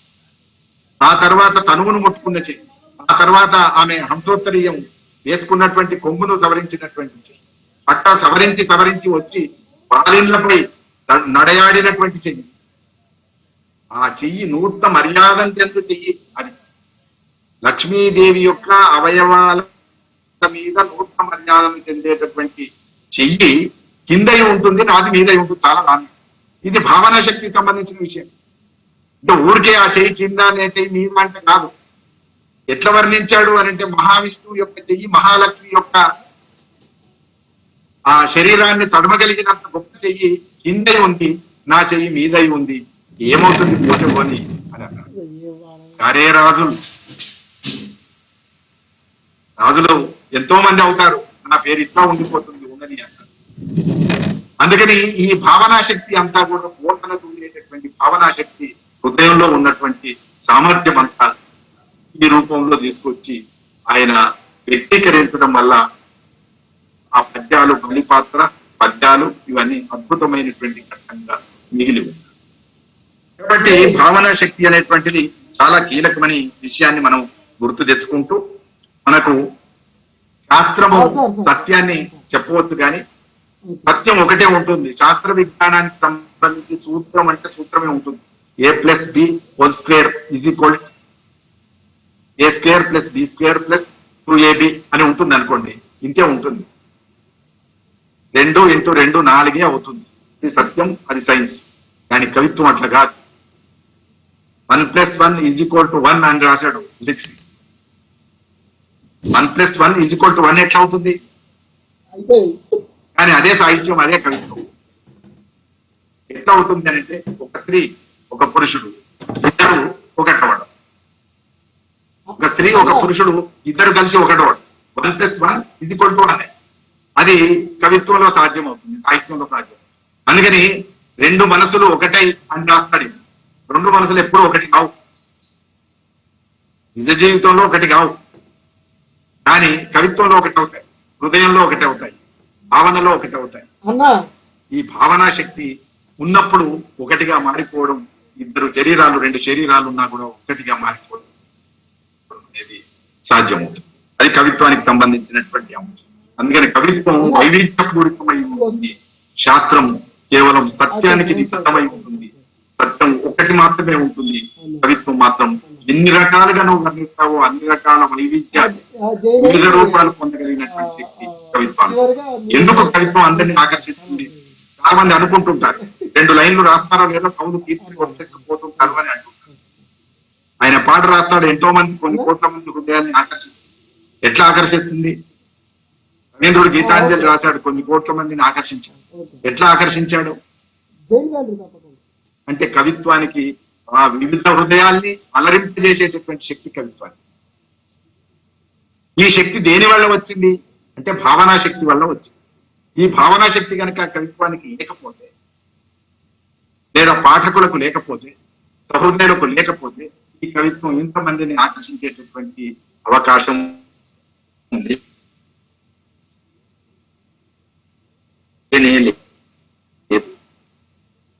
కాబట్టి విభిన్నత్వం, వైవిధ్యం అనే కాబట్టి హృదయంలో మనం మన హృదయాల్లోనే ఒకటే ఉన్నదా, 2 ఉన్నాయా, 8 ఉన్నాయా, 10 ఉన్నాయా అనే సంఖ్య లెక్క పెట్టడానికి వీల్లేదు. అవసరమైనప్పుడు మీరు ఏది రాయదలుచుకుంటారో దానికి తగినటువంటి ఒక వస్తువు మీరు చిన్నప్పటి నుంచి ఇప్పటిదాకా చూసినటువంటి అప్పుడు ఎప్పుడో పడ్డటువంటి ముద్ర కలిగినటువంటి ఏదో ముందుకు వస్తుంది. అది ఇప్పుడు చూసామా? చూడలేదు. ఎప్పుడో చూసామా? ఏమో తెలియదు. ఎప్పుడో చూసింది మీ హృదయంలో ముద్రపడి ఉన్నది. అది మీరు రాస్తున్నప్పుడు నేనున్నాను అని పరిగెత్తుకుంటూ వస్తుంది. దానికి కావాల్సింది భావనా శక్తి. ఆ భావనా శక్తి వల్ల మీ హృదయం నిండా ఈ బుద్ధులన్నీ ఉంటాయి అని చెప్తాను.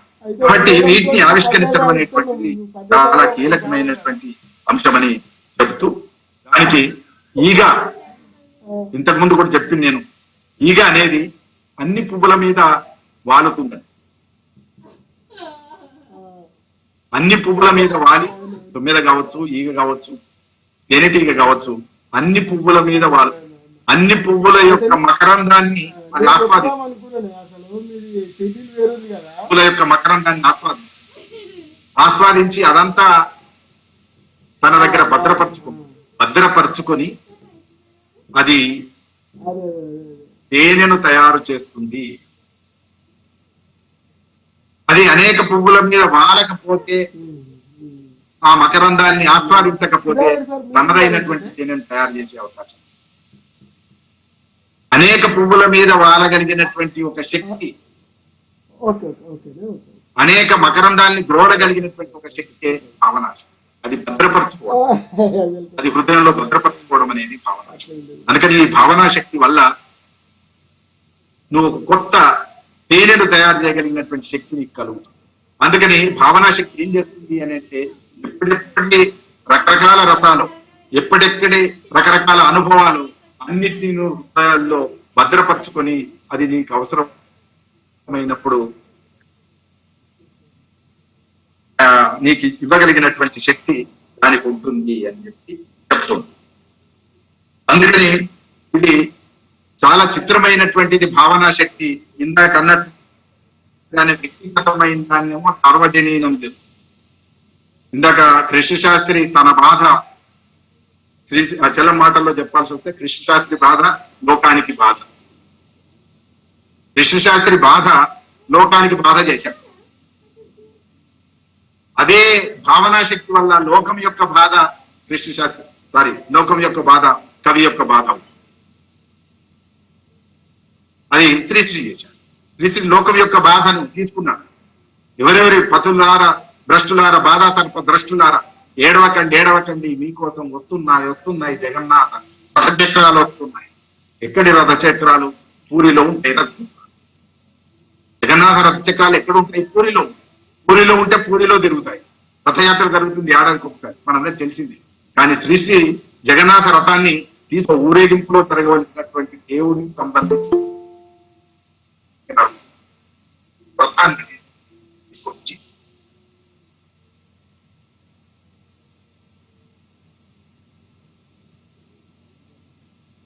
తమ సమాజానికి ప్రతీకగా మార్చి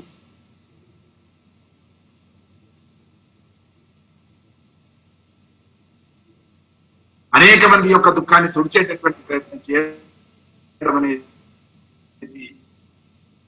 శ్రీశ్రీ యొక్క భావనాశక్తికి సంబంధించిన విషయం. ఒక దేవుడు ఊరేగించవలసి వచ్చినప్పుడు ఉత్సవ విగ్రహాన్ని ఊరేగించేటటువంటి రథం అది.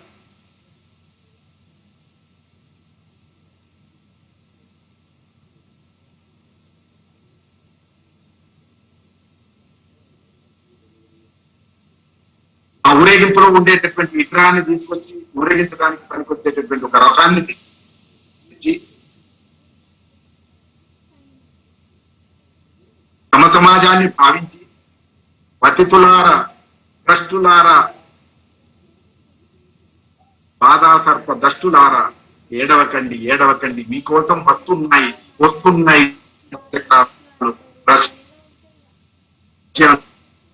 చైనా నుంచి వచ్చే సమసమాజం రథచక్రం.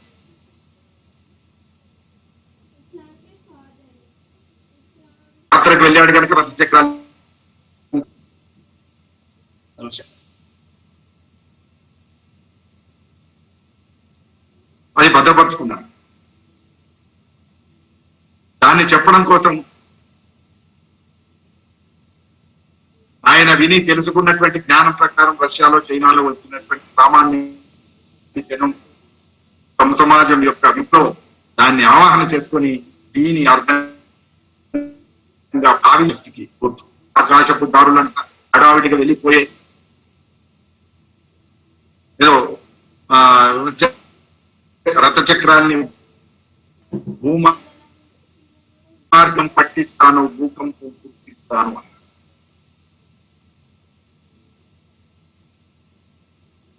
ఇక్కడ కవిత్వాన్ని తీసుకొచ్చాడు. మళ్ళీ ఈ ఆకాశం దారులలో వెళ్తున్న కవిత్వం ఇక్కడ సంబంధం లేని పద్ధతులలో వెళుతూ ఆ వెళుతున్నటువంటి ఇక్కడ కవులు ఆకాశంలోంచి రథాన్ని తీసుకురావాలి, భూమిలోంచి ఆకాశంలోంచి రథాన్ని తీసుకొచ్చి మళ్ళీ కోట్లాది జనం ముందుకు తీయగలిగినంత భావనా శక్తి కలిగి ఉంది. అట్లాంటి భావనా శక్తి పెద్దనకుంది. ప్రవరాఖ్యానంలో ప్రవరుడు అనే పాత్రను హిమాలయాల్లోకి తీసుకెళ్తాడు.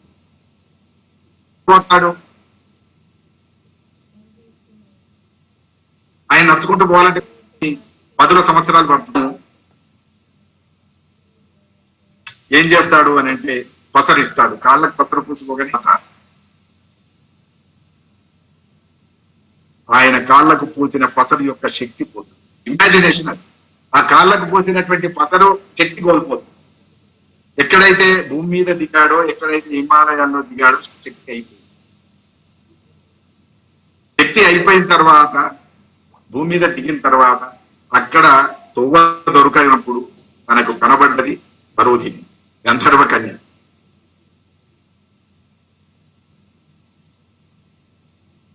చూడండి, అక్కడ ఒక నరుడు, ఒక గంధర్వుడు, ఇద్దరి మధ్యన ప్రమేయం.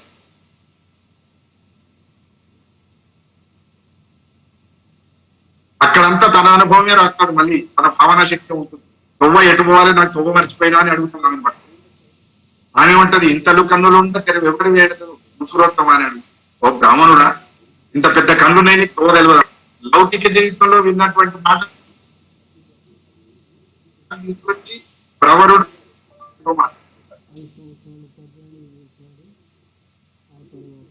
గంధర్వ కన్యతోని ఒక లౌకిక జీవితంలో ఉండేటటువంటి మాటను పెట్టడం అనేటువంటిది, ఇంతలు కన్నులు ఉంటే తెరు ఎవరు వేడదు గుసురొత్తం అని అనడం అనేటువంటిది ఏదైతే ఉందో, ఆ లౌకిక జీవితంలో ఉన్న మాటను గంధర్వ కన్య విన్నదో లేదో ఈ లౌకిక ఆసక్తికి సంబంధించిన కవి హృదయాంతరాలలో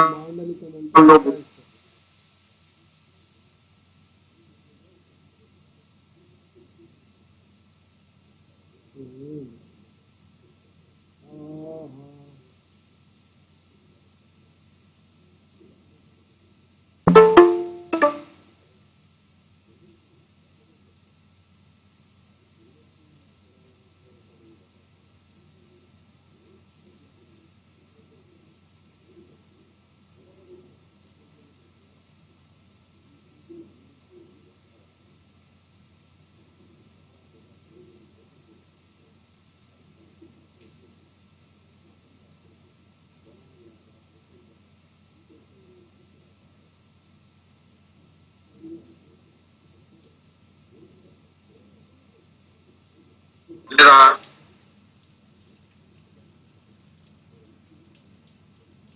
అట్లనే మనం బలం అనేటువంటిది చాలా కీలకం. దీని వల్లనే నీ కవిత్వానికి ఒక కాంతి వస్తుంది, నీ కవిత్వానికి ఒక ప్రాణం వస్తుంది అని చెప్పి కట్టమంచి రామలింగారెడ్డి గారు. నీ కవిత్వంలో ఒక తేజస్సు రావాలన్నా, నీ కవిత్వానికి ఒక ప్రాణ కళ రావాలన్నా దీన్ని బట్టి ఉంటుందంటే నీ మనో గాంభీర్యం వల్ల వస్తుంది, నీ మనశక్తి వల్ల వస్తుంది, నీ భావనా శక్తి వల్ల వస్తుంది అనేటువంటిది ఆయన కట్టమంచి రామలింగారెడ్డి గారు చెప్తారు. కాబట్టి వీటన్నిటిని కూడా మనం దృష్టిలో పెట్టుకొని ఒకసారి నేను కొన్ని ఉదాహరణలు కూడా చెప్పి నేను ముగిస్తాను. ఇది హిందీలో కల్పన, గుమాన్, చతురత, భావన ఇలాంటి మాటలు ఏవో అన్నారు. హిందీలో కూడా చాలా చర్చ జరిగింది. ఆ చర్చలో ప్రధానంగా భావనా శక్తి వల్ల మనకు ఒక మంచి ప్రయోజనం ఉండబోతుంది. ఏమనంటే వాస్తవమైందేమో కృతకమైన దానిలాగా కనిపించవచ్చు, కృతకమైంది వాస్తవంలాగా కనిపించవచ్చు. ఈ కృతకమైంది వాస్తవమైంది రెండింటిని మేళవించగలిగినటువంటి శక్తి భావన శక్తి. నీవు అద్భుతమైన కల్పన చేయాలంటే ఇక్కడి నుంచి చేస్తావు, వాస్తవ ప్రపంచం నుంచే చేయాలి. స్వర్గం ఉన్నదన్నారు, దేని నుంచి అన్నారు? భూలోకాన్ని చూడకపోతే స్వర్గలోకాన్ని చిత్రించలేడు కవి. కుంభను చిత్రించాలన్నా, ఊర్వని చిత్రించాలన్నా భూలోకంలో ఉన్న అంతర్గతిని చూసినప్పుడే అట్లా చిత్రించడం సాధ్యం.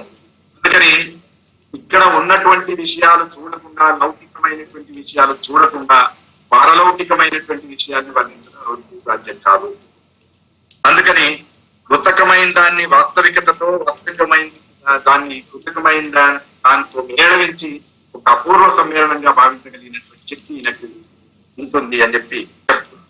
అట్లా లౌకిక జ్ఞానం వల్ల కలిగిన అంశాలనే మేళవించి కొత్త అర్థాలను, కొత్త లయలను, కొత్త అందాలను, సొగసులను సృష్టిస్తుంది ఈ భావనా శక్తి అన్న.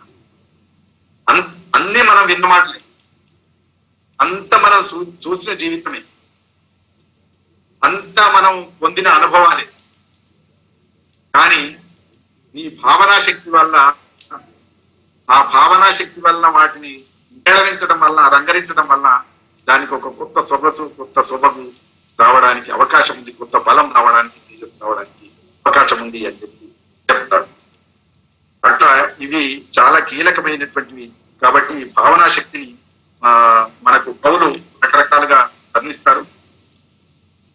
వర్డ్స్వర్త్ అంటాడట,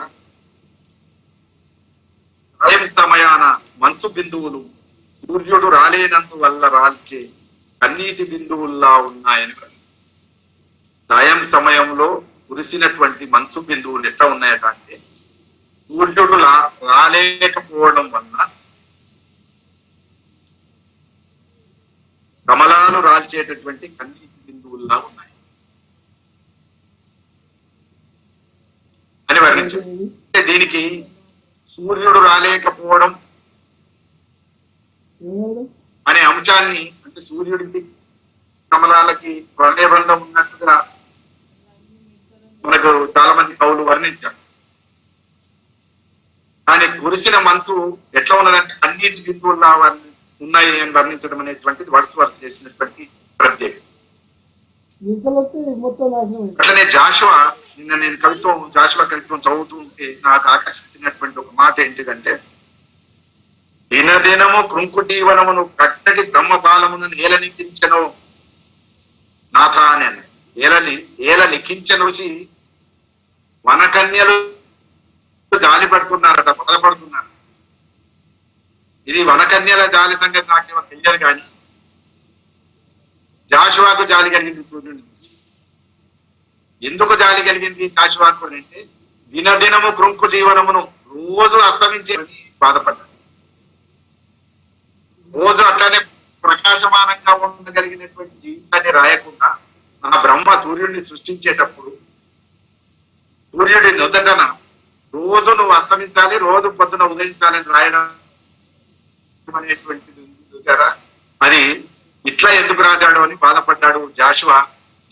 బాధపడి వనకన్యలు అట్లా అనుకొని బాధపడ్డారు అని రాశాడు. ఆ వనం అనేటువంటిది ఒక కన్యగా భావించి ఆ వనకన్యలంతా సూర్యుడికి ఈ రోజు అస్తమించేటటువంటి రాత రాసిన బ్రహ్మదేవుడిని కొంచెం కోపిస్తూ దుఃఖించినటువంటి ఒక స్థితిని ఆయన రాశాడు. అట్లా మనం చూసినప్పుడు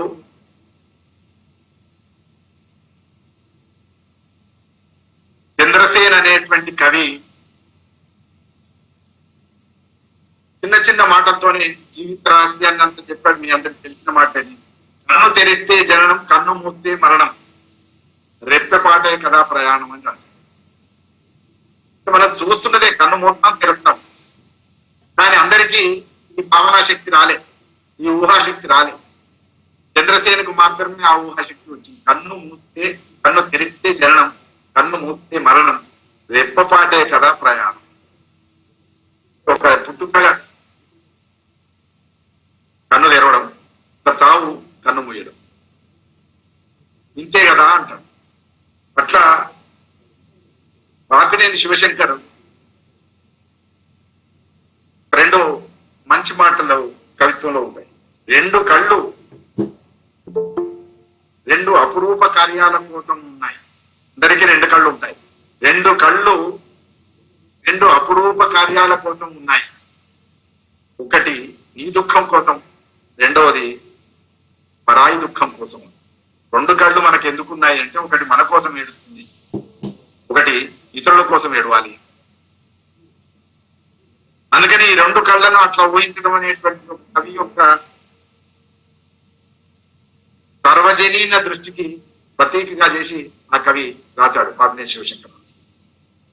ఉప్పర్తి, నా కవిత్వం నన్ను పలకరించింది ఎన్నాళ్ళయిందో, నాకు నేను కాకుండా పోయి అన్నాళ్ళయింది, కవిత్వం వెళ్ళిపోయి నన్ను నాలో మిగలకుండా చేసింది. కవిత్వం వెళ్ళిపోయి నన్ను నాలో మిగలకుండా చేసింది అన్న.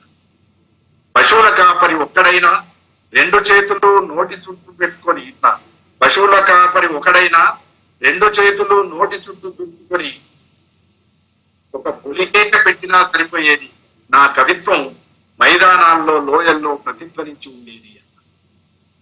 ఎక్కడి పశువుల కాపరి? కవి ఇక్కడ కూర్చొని కవిత్వం రాస్తున్నాడు, ఆయన పశువుల కాపరి. ఆ పశువుల కాపరి నోటి చుట్టూ చేతులు పెట్టుకొని ఒక కేక పెట్టి పిలిస్తే నా కవిత్వం మైదానాల్లో లోయల్లో ప్రతిఫలించేది. అంటే ఒక కవి ఎక్కడెక్కడి నుంచి తన ప్రాణశక్తిని సేకరించుకుంటాడు అన్నప్పుడు ఆయన చూసిన ప్రకృతి నుంచి సేకరించుకుంటాడు, ఆయన చూసిన లోకం నుంచి సేకరించుకుంటాడు, ఆయన మాట్లాడిన మనుషుల యొక్క అనుభవాలన్నీ తనవిగా చేసుకుంటాడు. ఆయన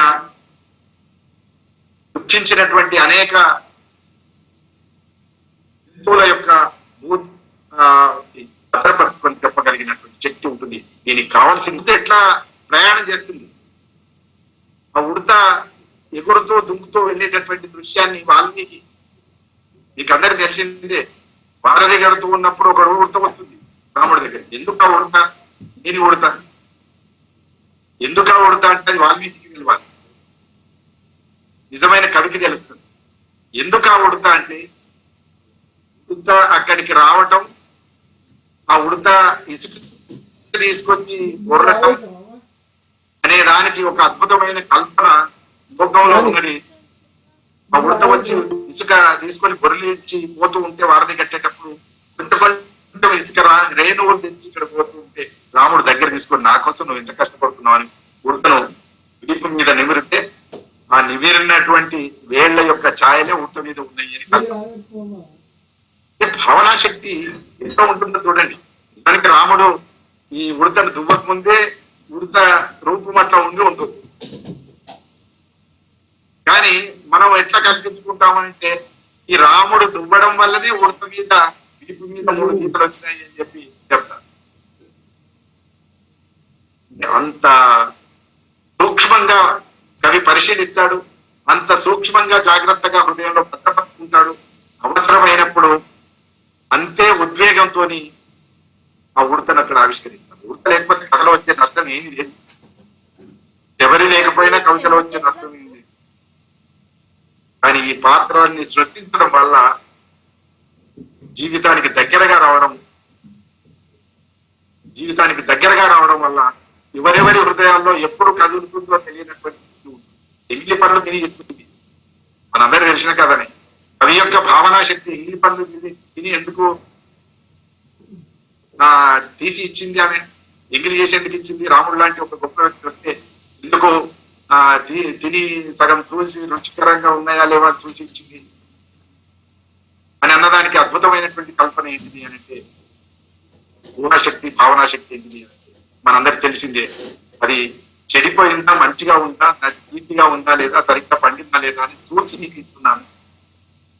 భక్తి పారవశ్యానికి అంతకంటే గొప్పది సరిగ్గా శబరికి ఉండేటటువంటి భావనాశక్తి లేదా శబరిలో ప్రవేశించి ఆ పాత్ర ద్వారా వ్యక్తీకరించినటువంటి వాల్మీకి యొక్క భావనాశక్తి గొప్పది. అందువల్ల వాల్మీకి యొక్క భావనాశక్తి వల్ల ఈ పాత్రలన్నీ సజీవ పాత్రలుగా అయినాయి. అలాంటిదే ఒక కన్ను ఈ కోసం దుఃఖిస్తుంది, ఇంకొక కన్ను పరుల కోసం దుఃఖిస్తుంది అని శివశంకరరావు. పశువుల కాకపరి పిలిచినప్పుడు ఒక కేక వింటే నాలోని కవి బతుకున్నాడు అని చూడు. పరిగేరుకునేటటువంటి వేళ పరిగేరుకునే వేళ నా కోసం ఎదురు చూడు. పత్తి కాయ పగిలినప్పుడు వినిపించే తప్పుడు ఎప్పుడైతే వినిపిస్తుందో ఆ వేళ నా కోసం ఎదురు చూడు అని శివసాగర్ కవిత రాశారు. అట్లా కవులు ఎవరైనా సరే తాము ఎప్పుడో చూసినటువంటి జ్ఞాపకాలన్నీ కూడా మనసులో ముద్రింపజేసుకుని వాటిని ఆవిష్కరించడం, తమ భావనాశక్తి ద్వారా భద్రపరచుకోవడం, ఆ భావనాశక్తి ద్వారానే మళ్ళీ ఆవిష్కరించడం అనేటువంటి జరుగుతుంది. దానికి ఇది అత్యంత ఈ సంఘటనలు, దృశ్యాలు పరిపూర్ణమయ్యేటటువంటి పెంచుకోవడం చాలా అవసరం. ఇది పెంచుకుంటే వస్తుందా అని అంటే నీ హృదయం యొక్క సంస్కారం వల్ల వస్తుంది. నువ్వు గుర్తుపెట్టుకోవాలనుకొని గుర్తుపెట్టుకోవు, నువ్వు ఏడవాలనుకొని ఏడవవు, నువ్వు సంతోషించాలనుకొని సంతోషించవు. ఇందాక కృష్ణశాస్త్రి చెప్పినట్లుగా వెన్నెల ఎందుకు కురుస్తుందో, పూలు ఎందుకు సువాసనలు విరజిల్లుతున్నాయో, నీళ్ళు ఎందుకు పారుతాయో, గాడపు ఎందుకు వీస్తుందో, కవి యొక్క హృదయం కూడా అందుకే తాపత్రయపడుతుంది. అది భావనాశక్తి వల్లనే సాధ్యమవుతుంది అని చెప్తూ ఆ భావనాశక్తిని మనం లోక జ్ఞానం ద్వారా, వస్తు పరిజ్ఞానం ద్వారా, అనేక సంఘటనల ద్వారా మనం మన యొక్క హృదయం యొక్క మనశ్శక్తిని పెంచుకోవడానికి అవకాశం ఉంది. దాన్ని మనం అందరం సాధన ద్వారానే సాధ్యమని నేను అనలేను, కానీ ప్రతిదీ సిద్ధమై ఉండదని మాత్రం చెప్తాను. సాధించడం వల్ల భావనాశక్తి పెరుగుతుందో లేదో నాకు తెలియదు, కానీ భావనాశక్తి అనేది కూడా మన పుట్టుకతోనే వస్తుంది అనేది మాత్రం సాధ్యం కాదది. అది కూడా అసాధ్యం. మనం నడిచి వచ్చినటువంటి జీవితం అంతా నీ భావనాశక్తికి రంగస్థలం లాగా ఉంటుంది, వేదిక లాగా ఉంటుంది. కనుక ఆ భావనాశక్తి నీ జీవితానికి ప్రతిబింబం, ఆ భావనాశక్తి నీ అనుభవాలకు ప్రతిబింబం. నీవు ఇందాక రామలింగారెడ్డి గారు చెప్పినట్టు రోమాన ఆ అనుభవాల్ని నీవిగా చేసుకుని నువ్వు ఉద్వేగంతో అనుభవించినప్పుడు లేదా ఉద్వేగంతో ఆస్వాదించినప్పుడు మాత్రమే నీకు ఆ భావనాశక్తి అందుతుంది. దాన్ని అందుకోవాలని కోరుకుంటూ నాకు ఇవాళటి ఈ కవిత్వం, భావనాశక్తి, భావుకత అనే అంశం మీద మాట్లాడే అవకాశం ఇచ్చినందుకు అంజీరా రచన సంఘానికి ధన్యవాదాలు. ఇంతసేపు విన్నందుకు మీ కవి ప్రేమికులందరికీ, కవితా ప్రేమికులందరికీ హృదయపూర్వకమైనటువంటి నమస్కారాలు తెలుపుతున్నాను. భావుకత ఉంటే తప్ప ఇంతసేపు వినలే. ఆ భావుకత ఉన్నందుకు మీకు మరొకసారి నమస్కారం. కృతజ్ఞతలు సార్. చాలా చక్కని సుదీర్ఘమైనటువంటి ప్రసంగంలో రామాయణం నుంచి మొదలుకుంటే ఆధునిక కవిత్వ తత్వ విచారం వరకు చక్కని ఉదాహరణలతోటి, చక్కని విశ్లేషణాత్మకంగా సాగిన మీ ప్రసంగానికి కృతజ్ఞతలు సార్. సారు సందేశం ఇచ్చిన ఈ ఉపన్యాసంపై, ప్రసంగంపై ఎవరైనా ప్రశ్నలు అడగదలుచుకుంటే అడగగలరు. మిత్రులందరూ గమనించాలి. సార్ సంభాషించిన సార్ మనతో రమేష్ సార్, ఈ భావుకత దాని కథ చాలా చక్కగా ఎంతో అద్భుతంగా మీ గాత్రం ద్వారా విన్నాం సార్. రాముడు ఆ ఉడతను నిమిరినట్టు మాకు కూడా అవకాశం ఉంటే మిమ్మల్ని ఆత్మీయంగా ఆలింగనం చేసుకోవాలని అనిపిస్తుంది సార్. చాలా అద్భుతంగా చెప్పారు. ఇందులో నిర్వచనాలు చాలా బాగా చెప్పారు సార్. ఆ బాలరాజుది నాకు బాగా నచ్చింది సార్. ఆట ఆడుకునే పిల్లవానికి అవన్నీ నగలు ఠాగూర్ది సార్, గీతాంజలి ఉంది, బాగుంది. మన్మధుడు అంటే సుమబాణం ఇట్లాంటి అవన్నీ తెలుసు సార్ పేర్లు. ఇవాళే మీ ద్వారా భావజుడు అని నేర్చుకున్నా సార్ ఇవాళ మీ పాఠంలో. భావన శక్తికి వ్యక్తిగతంలో అంటే నవరసాలు మిళితం కావాలని చాలా అది నన్ను ఆకట్టుకున్నది సార్. లోకాన్ని ప్రకృతిని ఆధారంగా చేయకుండా మనం వ్యక్తం చేయలేరన్నారు, అంటే పోలికలు ఇవన్నీ. అది చాలా బాగుంది. అస్సలు ఒక్కటి చెప్పండి, ఎక్కడ ఒక్కటి కూడా రాదు. అవును సార్, మీరు ఏదన్నా చెప్పండి. పారిజాత పుష్పము వాడిపోదు, పారిజాత పుష్పము వాడిపోదు, పారిజాత పుష్పము ఎప్పుడు సువాసనలే విరజిమ్ముతుంది అని మనం రాయడానికి వీలైంది అని అంటే వాడిపోయే పుష్పం ఒకటి ఉంటేనే వాడని పుష్పం గురించి చెప్తాం. వాడిపోయే పుష్పము వాసన పోయే పుష్పం ఉంటేనే వాడిపోని పుష్పము వాసన ఎప్పటికి ఉండే పుష్పం గురించి చెప్తాం. లేనిది ఏదన్నా ఉండాలి. చాలా సార్, ఇప్పుడు చాలా అన్ని వివరంగా కవులై ఉటంకిస్తూ వాటి యొక్క అవన్నీ కూడా చెప్తారు. చాలా బాగుంది సార్. అయితే ఒక చిన్న ప్రశ్న నా మటుకు, చిన్న సందేహం. ఇది కన్నులకు అండ్ మరియు మనసుకు సంబంధించిందే కదా సార్ భావన శక్తి. ఇతరులు రాయగలుగుతుంది అంటే మీకు తెలిసి ఉంటుంది. వాళ్ళ యొక్క ఎలా వాళ్ళ కొందరు ఉంటారు. నా మిత్రుడు ఉన్నాడు, 7వ సంవత్సరం వయసులో ఆయనకు పోయింది చూపు. ఈ 7 సంవత్సరాల జ్ఞాపకాలన్నీ ఆయనకి ఇవ్వాలంటే తడితడిగా ఉంటాయి. పుట్టుకుంటుంటే ఎట్లా అనేది రావచ్చు. అప్పుడు ఏంటిదంటే వీళ్ళు పుస్తక పరిజ్ఞానం, కవిత్వ పరిజ్ఞానం వల్ల వీళ్ళు వాళ్ళదైనటువంటి ఒక అనుభవాన్ని పొందుతారు. ఇప్పుడు పుస్తకాల్లో వర్ణించి ఉన్నారు, గులాబీ పువ్వు ఎట్లా ఉంటుందో మనం వర్ణిస్తాము. వాళ్ళు చదువుతారు లేదా చదవగా వింటారు, ఎవరైనా చదివితే వింటారు. విన్నప్పుడు దాని యొక్క ప్రత్యక్ష అనుభవం వీళ్ళకి లేకపోయినా పరోక్ష అనుభవం వీళ్ళకు, దానివల్ల వాళ్ళు కవిత్వం రాస్తారు. విశ్వశాస్త్రి గుడ్డి వాళ్ళ మీద మంచి కవిత రాశాడు. తెలుసు మాకు వెలుగేదో, తెలుసు మాకు చీకటేదో, గుడ్డి వాళ్ళే అన్నట్టుగా రాశాడు. తెలుసు మాకు వెలుగేదో, తెలుసు మాకు చీకటేదో అని.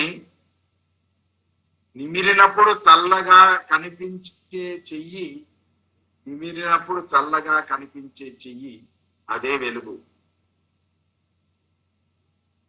లేదా ఈసడించుకున్నట్టు కనిపించే చెయ్యి అదే చీకటి. కరెక్ట్ గా లైన్లు గుర్తులేవు ఈ అర్థం. తెలుసు మాకు వెలుగేదో, తెలుసు మాకు చీకటేదో. లోకంలో చీకటిని వెలుగుని వాళ్ళెట్లా పోల్చుకుంటారు అని అంటే, ఎవరైతే చల్లగా ఆప్యాయంగా పలకరిస్తారో అదే వెలుగు, ఎవరైతే ఈసడించుకొని కోపంగా రుసరుసలాడుతూ ఉంటారో అదే చీకటి. అట్లా వాళ్ళు వినికిడి జ్ఞానం ద్వారా పరోక్ష జ్ఞానం ఉంటుంది. ధన్యవాదాలు సార్. Okay okay. ఇంకా ఎవరైనా సార్ రాఘవాచార్య సార్ మాట్లాడుతున్నాడు సార్. కందాలయ రాఘవాచార్య సార్. నమస్కారం. బాలయ్య చెప్పు బాలయ్య. సార్ నమస్కారం. నమస్తే మధ్యలో బాలయ్య. సార్ మధ్యలో 2-3 క్లాసులు వినలేకపోయినా సరే పర్వాలేదు. సార్ నేను చెప్పే ఉద్దేశం ఏంటంటే డిగ్రీలో కూడా మీరు మాకు పాఠాలను చెప్పేశారు, కానీ అది అకాడమిక్, అది హృదయంతో కాదు, అది నెక్స్ట్ చెప్పినట్టు. ఇప్పుడైతే మీ హృదయంతో అనుసంధానం అవుతూ ఎప్పుడైతే వింటామో చాలా ఇంకా ఉత్తేజితులం అవుతా ఉన్నాము, చాలా విషయాలు తెలుసుకుంటా ఉంటాము. కాబట్టి నాకు చాలా తన్మయత్మంగా ఉంటుంది సార్ మీ క్లాస్ విన్నప్పుడల్లా. ఇప్పుడు నేను మిస్ అయింది, నేను విన్నాను సార్, రికార్డింగ్ విన్నాను, కానీ ఇంత ఫీల్ విన్నాను కానీ ఇంత ఫీల్ అనిపించదు. అంటే వెంట రాసుకోవడం అట్లా కుదరదు కదా సార్. కాబట్టి మీ క్లాసులు ఇట్లా వినే అవకాశం, తర్వాత రికార్డ్ చేసి కూడా మిస్ అయినా మళ్ళీ వినే అవకాశాన్ని కల్పిస్తున్నారు మీరు ఈ సందర్భంగా. అభినందనలు. గిరికి కానీ మీకు కానీ ఈ టెక్నాలజీని ఇంత బాగా ఉపయోగించుకోవడం నాకు చాలా ఆనందంగా ఉంది సార్. ఏదైతే మేము మీ నుండి మిస్ అయినామో, అంటే మీ క్లాసులు వినడం మిస్ అయినాము, అదంతా మేము ఇప్పుడు పొందే అవకాశం మాకు మళ్ళీ వచ్చింది సార్. అంటే ఎప్పుడు మీ ఆశీర్వాదము, మీ జ్ఞానం యొక్క ప్రవాహము మాలో ప్రవహించాలని కోరుకుంటూ, మీ ఆశీర్వాదాలు కోరుకుంటూ చాలా బాగుంది సార్. చాలా బాగుంది సార్. ఈనాటి కార్యక్రమం ద్వారా రాముడు ఉడతకు తుడిచిందో తుడవలేదో మాట్లాడతారా సార్? నేను మాట్లాడుతున్నా సార్. మీరు అన్మ్యూట్ కండి రాఘవాచారి. అన్మ్యూట్ రాఘవాచారి మాట్లాడతాడట. గిరి అన్మ్యూట్ కమ్మని చెప్పు. మాట్లాడమండి సార్. ఆయన్ని సౌండ్ ఆన్ చేసుకోండి. అన్మ్యూట్ కండి. సౌండ్ ఆన్ చేసుకోమని. రైట్, ఇప్పుడు వస్తుంది. ఈ దశాబ్దంలో అంటే ఇంత హృదయానికి తాకేటట్టుగా ప్రసంగాలు వినక చాలా రోజులైంది సార్. అప్పట్లో మనం కొత్తపల్లి వీరభద్రరావు గారి విన్నాం. తర్వాత ఏంటంటే ఇంత పరిశోధన చేసి హృదయపూర్వకంగా, ప్రేమగా, లాలిత్యంగా మళ్ళీ ఇట్లాంటి ప్రసంగం వినే అవకాశం కలిగింది సార్. మొన్న యాదగిరితో నన్న ఇవన్నీ కూడా మళ్ళీ మనం అంతా కలిసి ప్రచురించుకుంటే ఎప్పటికీ మనకు ఉండిపోతుంది, ఒక పెద్ద బాల శిక్ష లాగా మనకి అని యాదగిరి గారితో అన్నాను. మీ ఒక్కరి మీద భారం పడకుండా మేము ఇట్లా ఉడతా సహాయం లాగా చేస్తామని చెప్పాను. తప్పకుండా. కానీ చాలా చేద్దాం సార్. వింటుంటే కూడా హార్ట్ బీటింగ్ కూడా చాలా అది కావ్యాలకు అనుగుణంగా తయారైంది.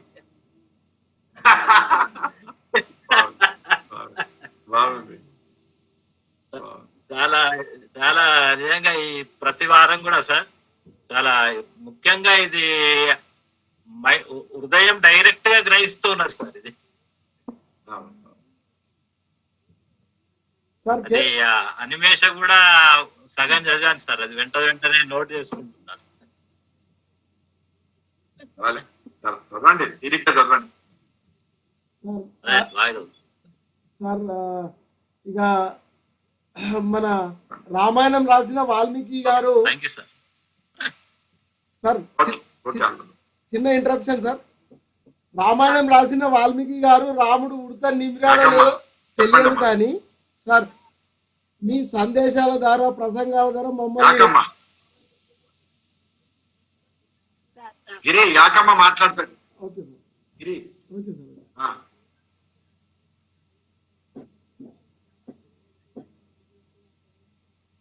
యాకమ్మ చెప్పమ్మా. యాకమ్మ సంతోషం. మొదటి క్లాస్ సార్ వినడము సార్. ఇది మొదటి క్లాస్ సార్ వినడము. యాదగిరి అన్నకు కృతజ్ఞతలు చెప్పుకోవాలి. ఏదో ఒక గ్రూప్ లో లింక్ పెడితే నేను జాయిన్ అయ్యాను సార్. అది చాలా ఆనందకరంగా ఉంది సార్ మీ ఉపన్యాసం వినడం. 2 మళ్ళా విషయాలు కానీ ఇది ప్రత్యేకమైన విషయం, హృదయానికి హత్తుకునే విధంగా. ఇంకొకటి ఏంటంటే మీరు చెప్పిన ఇది మనం నడిచి వచ్చిన నడక మొత్తం మన భావన శక్తికి రంగస్థలం అనేది నిజంగా సార్ అది అందులో నుండే జీవితంలో నుండి సాహిత్యం వస్తుంది అనేది చాలా హృదయానికి కత్తుకున్న విషయం సార్. ఈ రోజు విన్న క్లాసు మొత్తంలో నేను చాలా నేర్చుకున్నాను సార్. ఇప్పుడిప్పుడే కవితలు రాస్తున్న వాళ్ళకి మాలాంటి వాళ్ళకి చాలా ఉపయోగకరం. యాదగిరి అన్నకు ఏంటి ఒకటంటే ప్రతి లింక్ నాకు పంపించండి అన్నా నేను తప్పకుండా జాయిన్ అవుతాను. నాకు అవకాశం కలిగించాలని మనవి చేస్తున్నాను సిద్ధారెడ్డి సార్కు, యాదగిరి అన్నకు.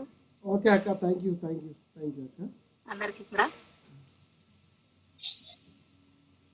ప్రతి ఆదివారం సాయంత్రం 5 గంటలకు యాదగిరి మీకు లింక్ పంపిస్తాడు. ధన్యవాదాలు సార్.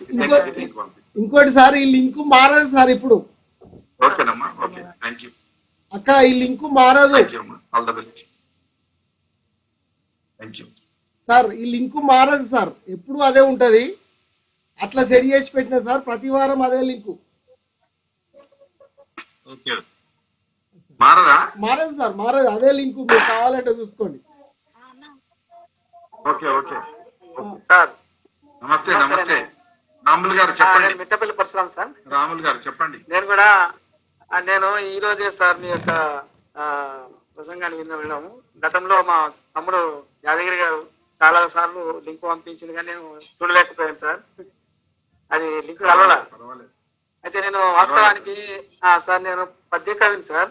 నాకు ఈ వచన కవిత్వం, ఎత్తుగడలు, ఇవన్నీ విశ్లేషణలు ఎట్లా చేయాలో నాకు తెలియదు వాస్తవానికి. కొన్ని రాస్తాను కానీ అంత ఇదిగా రాయలేకపోయాను.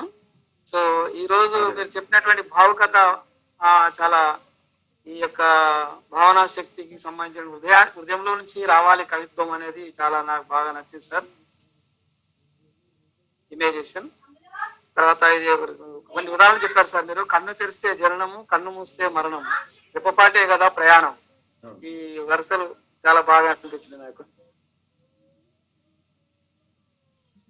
సరే, వచన కవిత్వంలో ఇంకా ఎలాంటి మెలకువలు, ఎలాగా రాయాలి, ఎలా మొదలు పెట్టాలి అనేటువంటిది మీరు చెప్తున్నా మీరు రెగ్యులర్ గా వింటే మీకు తెలుస్తుంది. అదే సార్, అదే రెగ్యులర్ గా వినలేకపోతున్నాను. తప్పకుండా నేను ఉంటాను సార్. వినండి. తర్వాత కూడా మీకు ఎప్పుడన్నా వీలు కాకపోతే తర్వాత కూడా యూట్యూబ్ లో వినొచ్చు. సరే, మీ ప్రసంగాలు అక్కడక్కడ నేను బాగా ఉంటాను. సిద్దిపేట హౌసింగ్ బోర్డు లో ఉంటాను సార్ నేను. Thank you. చాలా మరసము మీటింగ్ లో కూడా వస్తా సార్ నేను. ప్రతి బుధవారం కవిత్వంతో కలుద్దాం అనేటువంటి ప్రోగ్రామ్ మన సిద్ధంగా యాదగిరి, మన గంభీరపేట యాదగిరి పెట్టారు. వాటిలో కూడా పాల్గొంటాను సార్ అప్పుడప్పుడు. Very good. ఓకే సార్, చాలా చక్కగా మంచిగా వివరించారు సార్. చాలా సంతోషం. ధన్యవాదాలు సార్.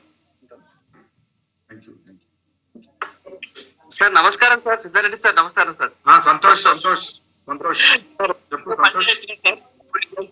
సారీ సార్, నాకు ఒక చిన్న ఇది భావన శక్తికి సంబంధించి కవిత్వ అనేది చాలా అద్భుతంగా విన్నాము. మంచి పాఠం ఇవాళ కూడా మాకు నేర్పించారు. ధన్యవాదాలు, కృతజ్ఞతలు. అయితే ఒక్క చిన్నది ఏంటంటే, ఇప్పుడు మొత్తం కవిత్వం ఏ అంశాన్నైనా మనం భావన శక్తితో రాయగలిగే అవకాశం ఉందా అంటే, నా ఉద్దేశం ఏంటంటే, ఇప్పుడు తెలంగాణ ఉద్యమం నేపథ్యం ఉంది. ఇప్పుడు ఉద్యమంలో పాల్గొన్నటువంటి వాళ్ళు, ఉద్యమాన్ని ప్రత్యక్షంగా దాన్ని అనుభవించిన వాళ్ళు రాసినటువంటి కవిత్వానికి అసలు అనుభవం లేకుండా కేవలం ఉద్యమాన్ని మేము చిత్రీకరించాలి అక్షరాల్లో అనుకున్నటువంటి వాళ్ళ మధ్య భావనా శక్తితో చేస్తుంటే వాళ్ళ కవిత్వానికి తేడా ఉంటుందా? అలా మొత్తం దాన్ని మనము చేయవచ్చు నా భావనా శక్తితో? తప్పకుండా ఉంటుంది. అయితే ఏంటిది అంటే, ఇక 2 అంశాలు చాలా కీలకమైనటువంటి అంశాలు, 2 అంశాలు ఉంటాయి. ఒకటేమో కళ్ళతో చూసేది. నేను చెప్పాను, ప్రైమరీ ఇమాజినేషన్ ఒకటి ఉంటది, సెకండరీ ఇమాజినేషన్ ఒకటి ఉంటది అని ఆంగ్ల విమర్శకులు పేర్కొన్నారు. ప్రైమరీ ఇమాజినేషన్ ఏంటిది అని అంటే, కళ్ళతో చూసినప్పుడు కలిగేటటువంటి అనుభవం, ఆ జ్ఞాపకం. సెకండరీ ఇమాజినేషన్ ఏంటిదంటే, మీరు అనేక సందర్భాల్లో చూస్తూ వస్తూ ఉన్నటువంటి ముద్రల యొక్క పరంపర అంతా కూడా నీ మనసులో కొన్ని ఏండ్లుగా ముద్రింపబడి ఉంటుంది. చాలా సార్లు జరుగుతున్నది ఏంటిది అని అంటే, ఉద్యమంలో ఊరేగింపు చేసి పాల్గొన్న ఆయన రాసిన దానికంటే, ఉద్యమంలో పాల్గొనకుండానే లేదా 1-2 సార్లు చూసినటువంటి ఆయన దూరంగా ఉండి ఇంట్లో కూర్చొని రాసింది బాగుంటుంది, ఎందుకు బాగుంటలేదు అనేది ఒక ప్రశ్న. ఉద్యమంలో కూర్చొని లేదా ఉద్యమంలో తిరిగి రాసిన వాళ్ళు కూడా హృదయానికి సంబంధించిన సామర్థ్యం ఎక్కువ లేకపోతే కళ్ళతో చూసినటువంటి అనుభవం మాత్రమే సరిపోదు. కళ్ళతో చూసిన అనుభవం కంటే హృదయంతో అనుభవించగలిగిన సామర్థ్యం గొప్పది. దానికి మనశ్శక్తి కావాలి. దానికే నేను ఇందాక కట్టమంచి రామలింగ గారి కొటేషన్ మీకు వినిపించాను. ఆయా పాత్రల యొక్క సుఖ దుఃఖాల్ని రోమ రోమాన తానే అయ్యి అనుభవించగలిగిన సామర్థ్యం కావాలి అన్నాడు. ఆ రోమ రోమాన తానే అనుభవించగలిగిన సామర్థ్యం ఉన్నాయన ఇంట్లో కూర్చొని రాసినప్పుడు బాగుంటుంది. ఆయన తానై తిరిగినటువంటి ఆయన పిడికిలు బిగించి జైకొట్టిన ఆయనది కూడా మామూలుగా ఉండొచ్చు. కారణం ఏంటిది అని అంటే ఈ హృదయంలో ఉండే భావనా శక్తిలోకి తక్కువ ఎక్కువ వ్యత్యాసం, అది చాలా కీలకమైంది. ఈ భావనా శక్తికి తోడు ఇంకా మిగతా అంశాలు ఉంటాయి. భావనా శక్తి అనేది కీలకం. దానికి తోడు భాష కావచ్చు, మీ అలంకారాలు కావచ్చు, మీకు సంబంధించినటువంటి ఎక్స్ప్రెషన్ మెథడ్స్ అంటే వ్యక్తీకరించే పరికరాలు, ఆ వ్యక్తీకరించే పరికరాలు కూడా మీకు సరిగ్గా నేర్చుకోవాలి. భావనా శక్తి స్వయంగా కమ్యూనికేట్ కాదు. భావనా శక్తిని పేపర్ మీద పెట్టగలిగినటువంటి పరికరాలు కూడా మీకు ఉండాలి.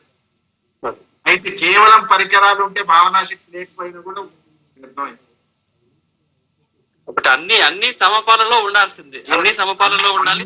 అన్ని కూడా మీ చతురత, మీ భావోద్వేగం, మీ ఉద్వేగం అన్ని కూడా కలిసినప్పుడు వాటికి తోడు మీ యొక్క భాష, అలంకార, పదచిత్ర, ప్రతీకల యొక్క సామర్థ్యం కూడా తగ్గిపోవడం. అయితే ఇవేవి వేయాలన్నా ఈ రకమైన భావనా శక్తి. ఒక పదచిత్రం వేయాలి, పదచిత్రం వేయాలన్నా మీ జ్ఞాపకాల నుంచి తీసుకుంటారు కానీ వేరే తీసుకోలేరు కదా. మీ హృదయం యొక్క ఉద్వేగ స్థాయిని బట్టి మీ పదచిత్రం వస్తుంది కదా, లేకపోతే రాదు కదా. అంతే సార్, అంతే. Thank you. అందుకనే ఇది బేస్, ఇది ప్రాతిపదిక. దీని తర్వాత వ్యక్తీకరణ పరికరాలని దగ్గర పెట్టుకుంటే కూర్చొని రాయడం ఉంటుంది. Thank you sir. Right.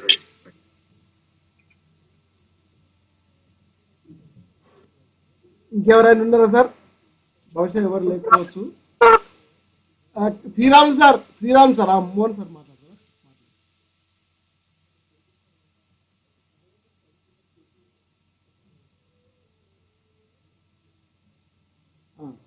Anand sir.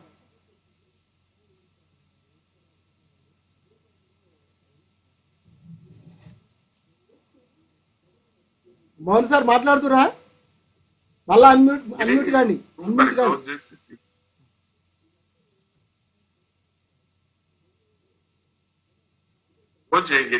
Hello hello hello. దానికి ఇంకా వేరే ప్రశ్నించడం అనేది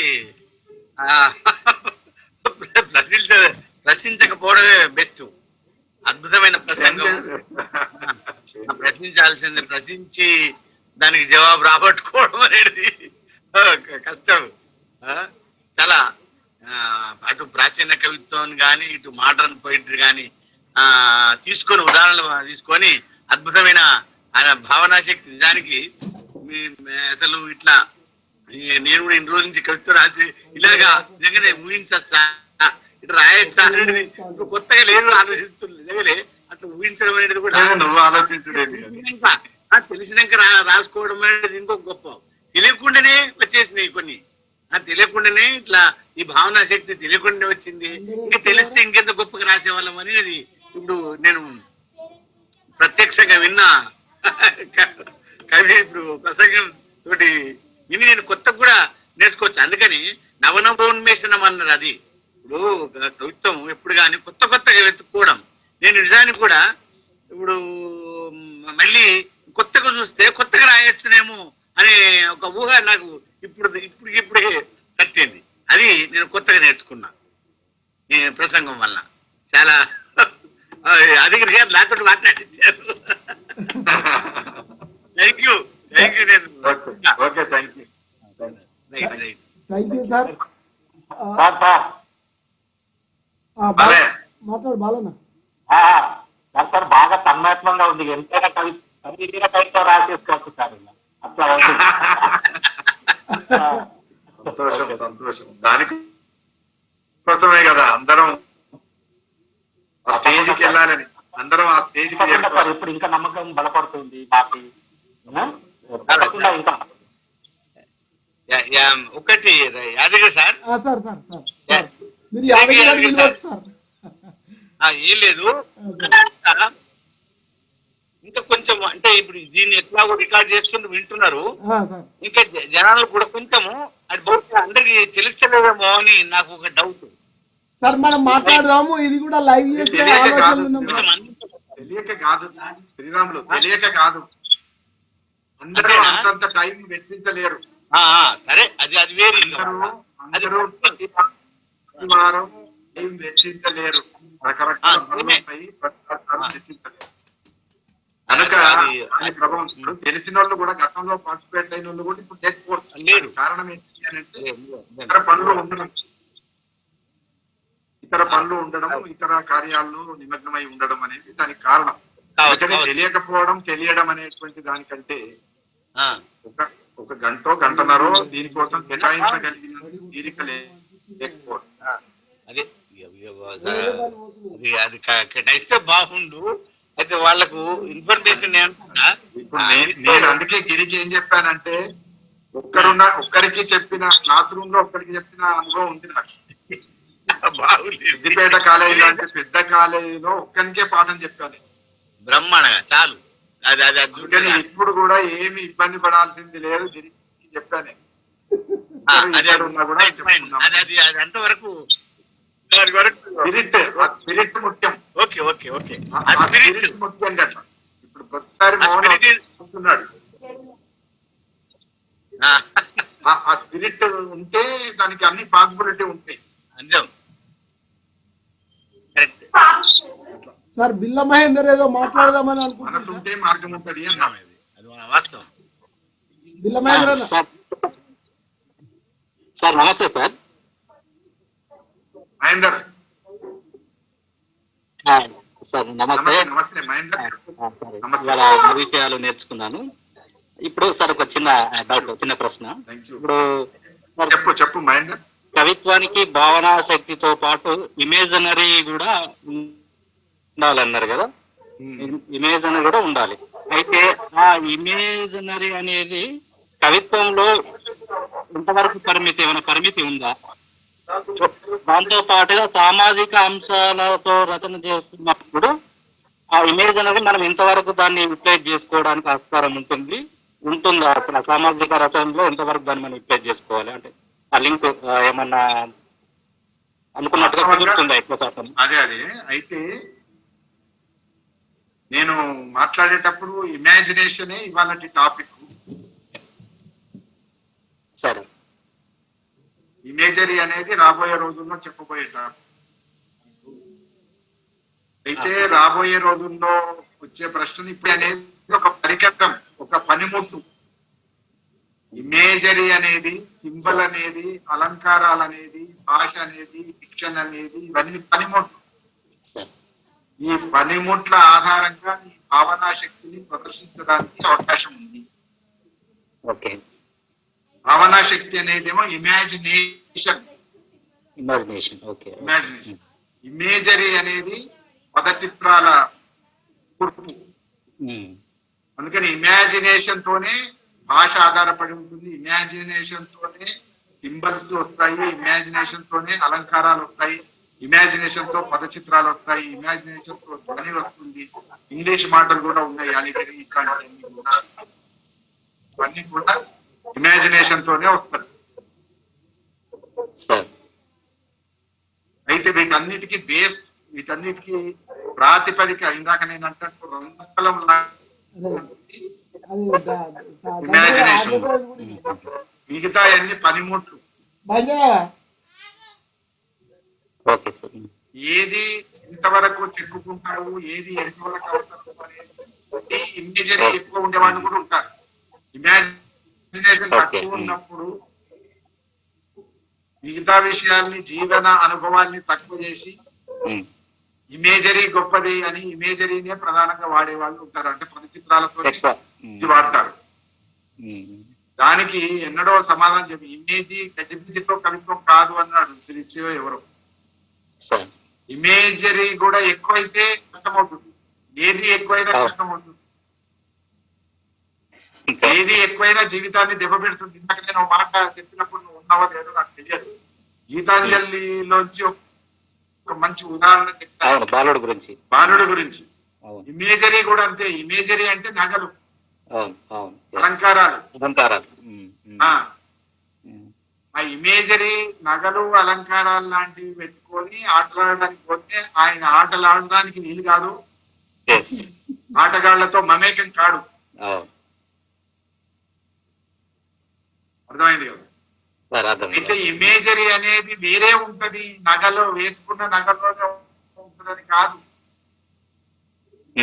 ఆడే ఆటల్లో కూడా ఇమేజరీ ఉంటుంది. చేతులకు వంటిన మట్టి కూడా ఒక ఇమేజ్ కావచ్చు. అట్లనే చేతుల్లో బంగారు పుల్ల తీసుకొని ఆడుతాం మనం. చిన్నప్పుడు ఆ కట్ట కట్టి ఒక చిన్న పుల్లని తీసి ఆ కట్టలో దాచి బంగారు పుల్లని దొరికించుకున్నాం. ఒకళ్ళు మూస్తారు, ఆ మూసినంత వరకు కాకుండా ఈ పుల్లని తీయాలి. ఈ ఆట ఉందనుకో, ఏ ఆట కాదు, ఏ ఆట ఉన్నా కూడా ఇవన్నీ కూడా ఇమేజెస్. ఇవన్నీ ఎంతవరకు వాడుకుంటావు, నీ నీ నీ ఫీలింగ్స్ చెప్పడానికి ఏది ఎక్కువ ఉపయోగపడుతుంది అనేటువంటిది నీ భావన శక్తి వల్ల నిర్ణయించుకుంటావు. అది కూడా భావన శక్తి మీద ఆధారపడి ఉంటుంది. ఆధారపడి ఉంటుంది. ఏ ఆటను తీసుకుంటావు, ఎంతవరకు తీసుకుంటావు. ఆటలన్నీ వరుసగా ఒకే రోజు ఆడలేము. చిన్నపిల్లలం అయినా కూడా, నువ్వు చిన్న పిల్లవాడిగా, నేను చిన్న పిల్లవాడిగా మనం అందరం ఆడుకొని బయటకు వచ్చినాం. కానీ ఒకే రోజు అన్ని ఆటలు ఆడలేము. ఒకే రోజు రోజంతా ఆడలేము. కొద్దిసేపు కాగానే బోరు పడుతుంది, ఇంకోటి ఆడతాడు. ఆ ఆట కూడా అయిపోయిన తర్వాత అలసట వస్తుంది, ఆకలి అవుతుంది, అన్నం తినడానికి ఉంటాడు. అమ్మ దగ్గరికి పోయి అన్నం అడుగుతాడు. ఎంతసేపు నిద్రపోతాడు, అలసిపోతాడు, ఎంతసేపు నిద్రపోతాడు. జీవితంలో ఇవన్నీ ఉన్నాయి. జీవితంలో ఒక ఆటలే ఉండవు. జీవితంలో ఆకలి ఉంటుంది, నిద్ర ఉంటుంది, ఏడుపు ఉంటుంది. వాళ్ళమ్మ కొడుతుంది, నువ్వు ఇప్పటిదాకా ఎటుపోయినవరా నువ్వు కొడుతుంది. అప్పుడు ఏడుస్తాడు. ఏడవకుండా కూడా సాగదు బాల్యం. అన్ని రకాల ఎగరకుండా సాగదు, ఏడవకుండా సాగదు బాల్యం. అందుకని ఇదంతా ఏది ఎంత పాలల్లో ఉండాలనేది నీ భావన శక్తి వల్లనే నువ్వు నిర్ణయించుకుంటావు అనేది. అవతల వ్యక్తిని నువ్వు ఏడిపించాలనుకో, అవతల వ్యక్తిని నువ్వు ఆడించాలనుకో, ఆడించేటప్పుడు ఎంత అవసరమో ఆ ఆట ఆడిస్తావు. ఏడిపించేటప్పుడు ఎంత అవసరమో ఆ ఏడుపు ఏడిపిస్తావు. ఇది దీనికి నీకు ఒక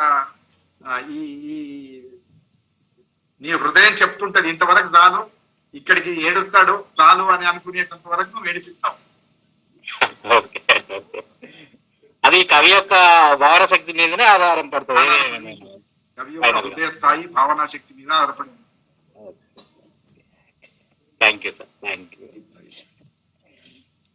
ఏడ్చేటప్పుడు మీరు శవం కాడ ఏడ్చేటప్పుడు కూడా పక్కకు 5-6 ఊకుంచే వాళ్ళు ఉంటారు. మీరు జాగ్రత్తగా గమనించండి.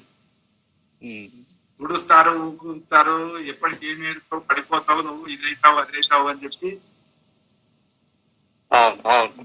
అంటే నేను అనే జీవితంలోనే ఉంది ఇవన్నీ. ఎవరు ఇవి క్రియేట్ చేసేటి కాదు.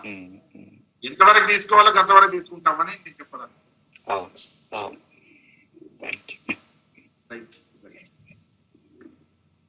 Thank you sir.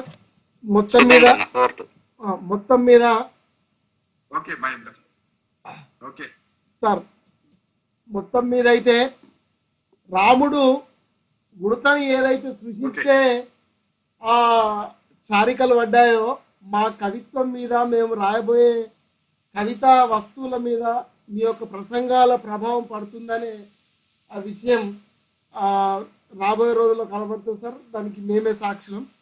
మీ ప్రసంగాలకు, మీ ధారకు, మీ ద్వారా నేర్చుకున్న ప్రతి అంశానికి. సో ఇలాంటి కార్యక్రమాల ద్వారా మీరు అనేక మందిని మేల్కొల్పుతున్నందుకు మీకు కృతజ్ఞతలు తెలియజేసుకుంటూ ఈరోజు కార్యక్రమం ముగిస్తున్నామని తెలియజేస్తున్నాం సార్. సార్ ఉందాం సార్. అందరికి ధన్యవాదాలు. ప్రతి వారం ఇదే లింక్ మీద ఉంటుంది. అయినప్పటికీ కూడా నమస్తే, నమస్కారం. Okay sir.